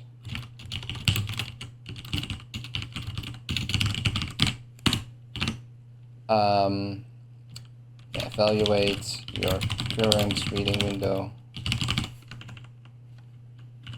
These are basically the things. This is a little bit in order as well. So you want to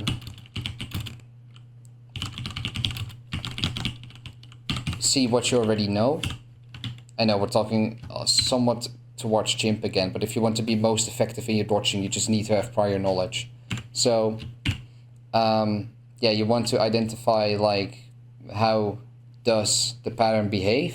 So, and then based on that, you can see, well, how am I moving around in this pattern? Does it make sense what I'm doing? Am I sort of using like a coherent reading strategy? Can I maybe add something to the strategy? Can I mix it up with a different strategy?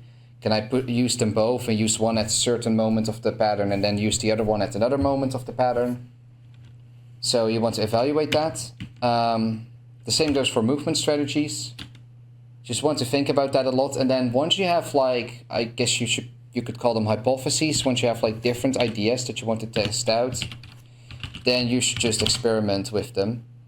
And like really, really experiment. Just fully dedicate to that when you're practicing, because it's the only way that you can really learn new things. And what's important in this is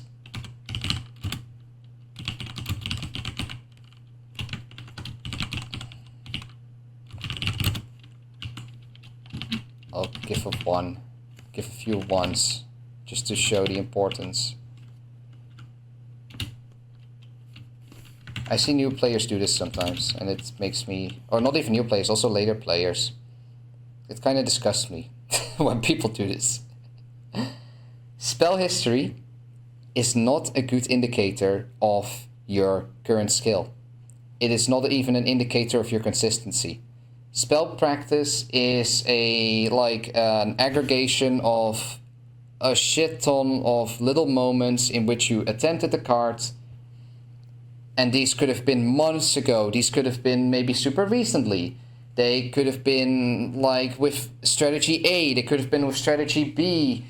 Like your knowledge changes the whole time, and the state of like sort of how you are also changes the whole time. So your average in your spell history means very little. If you want to test your consistency, you should grab a strategy, preferably of course the one you have right now, and then you just sit down and you do like 20 attempts, and then you look at, okay, how many attempts did I capture? That gives a much better indication of your consistency, and also a much better indication of whether your current strategy works or not. But yeah, spell history, it is just not important if you want to practice patterns. It is a distraction. And I saw someone say that as a joke in chat, but my ego. But literally, some people, like, I even had this myself as a while when I was newer. I couldn't get myself to experiment. I couldn't get myself to just try really silly things just to get them out of my mind to see if they work or not, because I was afraid that I would ruin my spell history with them. But it really doesn't matter. Spell history is just not a good indicator of your consistency. So also when other people comment on it, I kind of want to sort of make it so that people stop doing that. I kind of condone it when people mention spell history, unless it's very general, like just very general mentions, but it means very little. There's no reason to really look at spell card history, because it is so multivariate, or you're grabbing data from so many different moments that spell history is just a pointless thing to look at most of the time. If you want to test consistency, sit down and do an actual consistency test. Grab like an online counter or one of those counter apps on your phone and just count the amount of caps and the amount of fills. You can also just like use pen and paper. Do something like that. You can even make exceptions for weird deaths. So you can kind of track, okay, with this strategy I'm making this kind of death more. That gives you a much better indication of your skill. It really does. So it is one thing that I just kind of, I know it's not super relevant to the stuff I mentioned before, but it is very relevant when it comes to practice. And in the end, when we're talking about dodging, when we're trying to make sense out of just general dodging skill, it is sort of important that I mention this, because we're trying to sort of make sense out of everything as much as we can. I had a spell history mod, yeah, I did, but I used it for consistency, because I was too lazy to just grab a pen and paper. And this was also at a time that I thought history maybe mattered. But it is, yeah, it is just to maybe like jerk off your own ego, but it's not really relevant in any meaningful way. So please, it does not matter, and instead do consistency tests. Okay, and then the more general takeaway, once you've done all of these things, once you have made kind of your, once you kind of know what the pattern looks like, once you know how you behave in it, and once you've experimented with new strategies, you can start building you can start implementing new strategies. So you can, for example, do that by using, this is actually before you start experimenting, but using like other foundational strategies and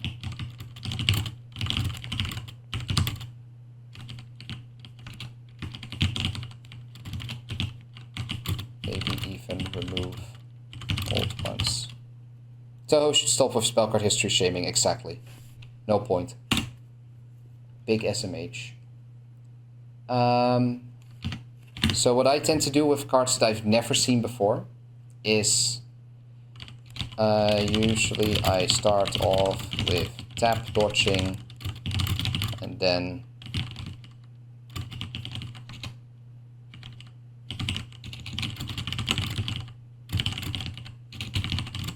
I'm just gonna write it all out because it's the best way probably for me to say it.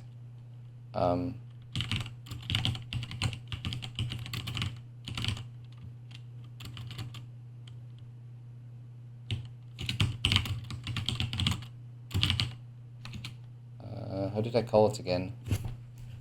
Oh, I forgot my own name. Hang on. Position selection.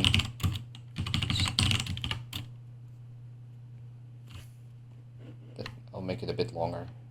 So like usually when I have a new strategy, I start off with tap dodging, and then once I start getting a better general idea of the pattern, I start to try out, okay, well maybe I can just stand still and only dodge the necessary things and have a better idea of the reading, or maybe I can try doing long distance position selection, because maybe there are just other spots that are much safer at certain parts in the spell card. So you just constantly kind of try out these different strategies and you mix them together and you use one at one moment and you use one at another moment. And that is sort of how you experiment and implement new strategies for your dodging skill effectively. And then there's one more thing I think that I want to mention. Yeah, one more thing. This also counts for chimp, but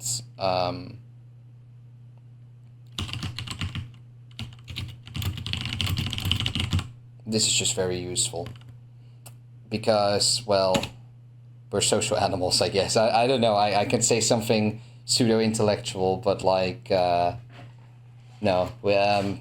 Yeah, other people know stuff that you don't, vice versa. So whenever you discuss stuff, and I'm very glad that Touhou has a lot of active Discord servers in which we discuss gameplay, because it can teach so many new players new stuff, and it can sometimes even teach more like acknowledged or more like experienced players all sorts of stuff they didn't really know about.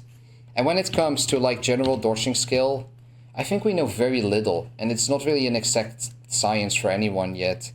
So, you know, as a result, a lot of people sort of develop their dodging skills subconsciously. They don't really understand why they can read and move effectively or more effectively than they did before. And sometimes it helps to also discuss with those people how they think about dodging, for example. So I think that like if we also discuss how we interpret this kind of general dodging a bit more, then we can probably also figure out a lot more stuff about it. That is probably my final advice in regards to this. So yeah, I think I'm done here. So if there are questions, I will go through them all now because there's a shit ton of questions in chat, but I had so much stuff to go through. And like I said, this is the first time I've tried this format, and I had a lot of stuff to keep in my brain during the whole stream. Like the notepad and my stream crashing in between and my microphone almost dying, and it was a tough stream, but okay. Watch replays, true. Watching replays is especially useful if we're talking about chimp, so if we're talking about steal or like copying routes. So really just copying things that you're going to do over and over and over again.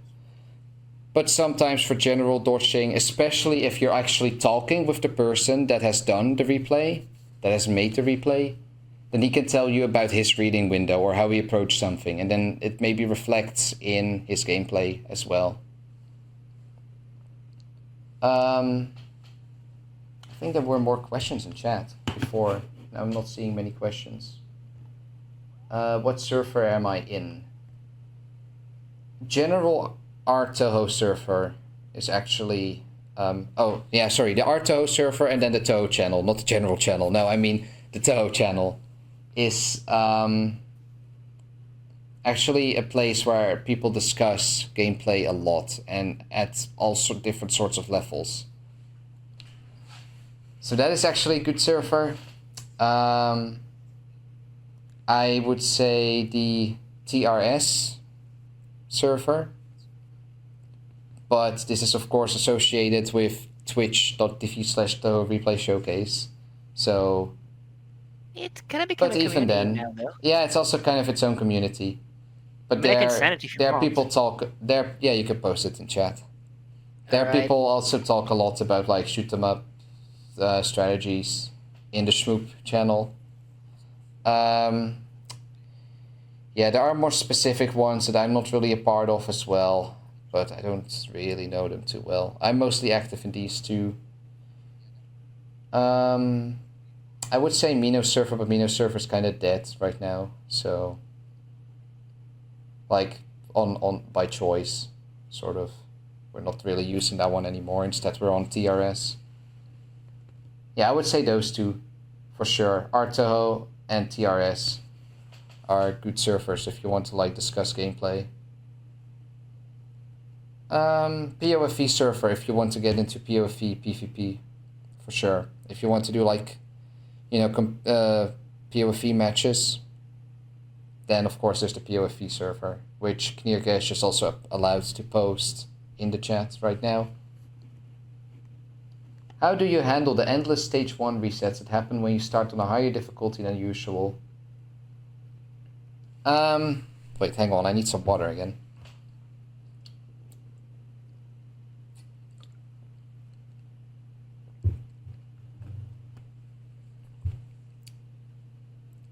This is kind of a bit outside of the scope of what I'm discussing here, but that's fine, honestly. I just want questions right now. How I handle them. Actually, just learning stage 1, routing stage 1. It sounds stupid because you think whenever you start a new run that you're doing that anyways, but that is sort of not really the mindset that you have when you just keep trying runs again and again and again. Just route stage 1. You need to like treat stage 1 resets as a practice session, yeah, or literally just stage practice stage 1. Sometimes that's really just what you need to do. As stupid as it sounds, sometimes you just need to sit down, look very critically at how you're doing that stage, and memorize the stage and understand how you're moving through it. Stupid mouse, exactly. If we're talking about UFO. After a while, stage 1 becomes autopilot. Yeah, you just want to get to the point where stage 1 becomes near full autopilot. But that means that you actually need to practice it. As silly as it sounds. You need to practice it like any other stage. Yeah, what Erin is saying right now in chat. Very useful. Okay, let's see.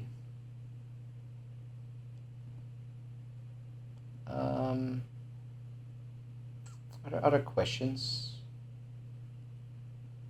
Most of it I already kind of discussed while I was going. So I don't think there's too much anymore.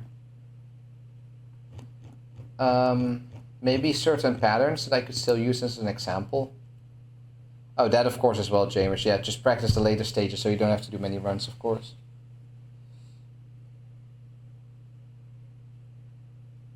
Yeah. There's one more thing I might want to mention, but I kind of did already.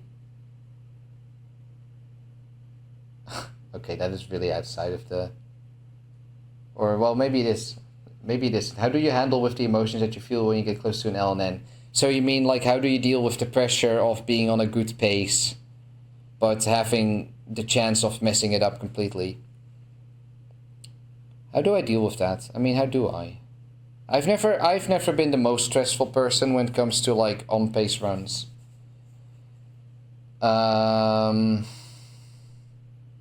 Yeah, what can I say about that, really? Well, first of all, practice the ever-loving crap out of the final stage. That helps. At least for me, that helps. So I know exactly... Oh yeah, you can join Call Knir. Hang on, I want to finish my sentence, though.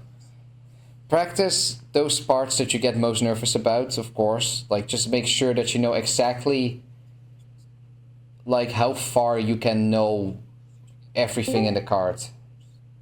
Because it's just a shame if you die to something that you could have prevented.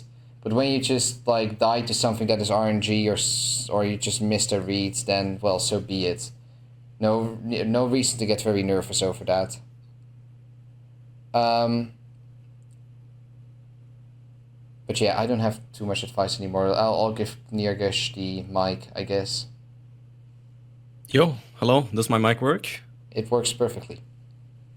All right, awesome. So, as someone who came from speedrunning to Touhou and shmups in general, I've had to deal with nerves a lot, right? especially when I've been on like good pace runs in Super Mario Sunshine, like what I've been doing before. And it's the same kind of thing when you're doing survival attempts in Touhou or score runs in shmups like Galuda. I've noticed that the best way to deal with nerves and get rid of them is exercise. It's high pulse exercise, because if you exercise a lot during longer sessions with a high and keep your body at a high pulse during a longer time, you will normalize that high pulse to your body, so it doesn't you don't lose control when you get nervous, because it's the same kind of pulse you experience when you have a lot of pressure on you as when you're doing long-term exercise. That's why a lot of like professional Counter-Strike or StarCraft players do constant exercise, because the pressure in tournaments is so high. Yeah, I think I can actually agree with that, yeah. Because that is true. That is actually something I also do when I really want to have a good stream. I do exercise beforehand. But it's just something I developed. I just noticed, hey, whenever I exercise beforehand, I tend to have a lot more control during the whole stream. I never really even associated it with nerves, but maybe it's also part of that, even though I don't experience nerves that strongly. No, but that is actually true. Like, if you sort of get used to, like, the pulse, to sort of how your heart moves when it's, under pressure, which you get via exercising, for example, then it doesn't throw you off as much when you're actually playing. One thing I do want to add as well is that if you think exercise is something too much, I can highly recommend doing hand warm-ups, looking up hand warm-ups online, because when you warm up your hands before, gaming sessions in general, you make them more ready you train up and warm up your muscles in your hands. That will increase reaction time for your hands, and it will also make your muscle memory a lot stronger, so you don't have to grind things for as long to make it stick. Yeah. Actually, also a pretty good one. Yeah, exercise and hand warm-ups is something I want to recommend strongly. I think another way to deal with nerves is also trying to distract yourself for a bit. Like, because the more you think about your run and your pace, the more likely to choke you are, pretty much. Or at least that's something I've noticed with myself personally. If you're distracting yourself, you're putting focus away from the game, though. Which Yeah, is No, not like exactly. distracting enough just so that you stay focused on the game, but you don't think about your pace very much. Yeah. I mean, this is something, like I said, I don't experience nerves usually that strongly, so I don't like distracting myself to lower my nerves, because the distraction is going to be worse. But Yeah, I know. if it's really bad, I think it could be helpful, yeah. Maybe you don't want to have like the super scary what's it called? Like build up stage 6 theme playing in your ears, and then the massive climax stage 6 going on while you're, on pace. For some people that can be pretty stressful to have, like on PCB I actually do experience that. PCB, like all the music at the end of PCB, like all the stage 6 music is pretty stressful. I find Even though the UFO stage is pretty easy. thing to be also very stressful. Yeah, UFO stage 6 for some people as well. It's mute awful. BGM and put on jazz. Yeah. Yeah, as someone who's very prone to nerves, that's usually what I try to do. I try to think about what I need to do, so I distract myself about the pace of the run. Like, I'm on stage 5, I need to do this. Don't think about anything else, just think about this, I don't want to let my imagination run wild and think about all the possible outcomes. Yeah. All right. I just want to say thanks for having me. I'm gonna head off again. I just wanted to say something that I feel is very important. You're welcome. Have a good one. This question wasn't like very suited for me, because I never really had to fight it too much. So okay, anything else going on in chat? A friend of mine was doing EOSD LMB and he got to Remy with no lives. He perfects up to SG, and Remy was about to die, but his friend in the group call yelled out, "I died," and he started laughing and died. That's sad. I've noticed that in certain streaming patterns, I have to cover a larger distance when moving up or down versus moving left or right. Like Fitful Nightmare, I see, but Fitful Nightmare is not a streaming pattern. Wait, that question breaks my brain a bit. What? I don't get it. I'm sorry. I don't think that question... Like Fitful Nightmare, what you do in Fitful Nightmare is a pattern that spins. And spinning is not really streaming, but when a pattern spins, you can always sort of do the same little movement every time because you stay in line with like the spinny thing that's going on. You're following a lane, exactly. It's not really... It's not streaming. Okay.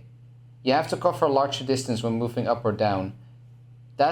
Yeah, Fitful Nightmare is so weird and precise that it's kind of hard for me to discuss that. But basically, because you can only move in 8 directions in Touhou, if you move like up, it might mean that you are also getting closer to the boss. In which, oh no, but that would mean you'd have to move less. But that also makes sense because usually you're moving up when you're around the corners, and at the corners you actually need to move more because you're further away from the boss, unless you make a more circular pattern. But, okay, that is already not really answering the question, I think. Alright, setting expectations lower is also a way of dealing with the nerves. I think so, yeah. I tend to not put my expectations very high whenever I'm on a run, actually. That's pretty true. You can actually literally hear me say that on most stage 6s. I'm just treating it as in... Like, lol, I'm just gonna die on the 4th card, or lol, I'm gonna die on Geo Creature, lol, I'm gonna die on Pit Flare. I say something like that a lot of the time. Or like, I don't know, I'm not really treating it as the run of runs. I'm just kind of treating it as a possible run that is kind of likely to just get screwed up. But the one danger with that is that sometimes you kind of go into like a doomer mind when you do that, and you don't like focus enough on survival. But it does help to not go too crazy about runs that are on pace. They're just on pace, you know, the odds were with you a bit better this time. There's no guarantee they will stay that way, but you'll just see what happens.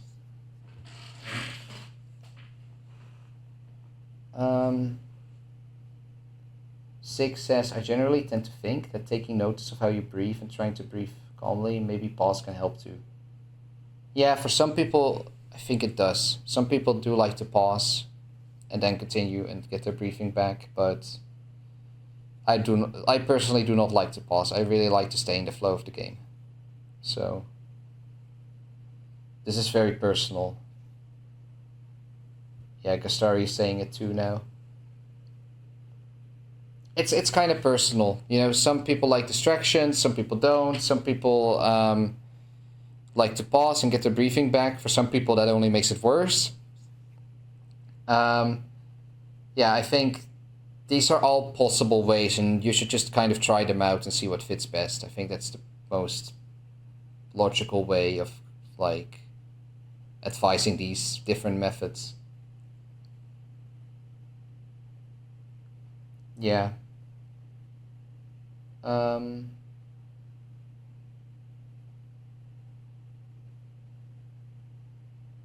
Okay, no, I think I'm kind of done here then. You'd rather die from the last death than pause every time. Yeah, for example, yeah. Very personal case. But okay, I think I've treated everything in regards to the discussion stream. So I will actually stop the recording here quickly for the YouTube VOD. And then maybe quickly still sit here, but I'll also end stream soon because, wow, this took longer than I thought. I thought this was going to be like a 90-minute stream, but instead it's like I started at 9. It's 2 hours, pretty much, 2 hours and a half, something. 150 minutes. Yeah, it's quite a bit longer. 2 hours and a half. All right, well, YouTube, it ends for here you now, so thank you. Please join me on Twitch. I don't like YouTube very much. I like to work on Twitch, so... Or well, I like to play video games on Twitch rather than sit on YouTube. So come join me there.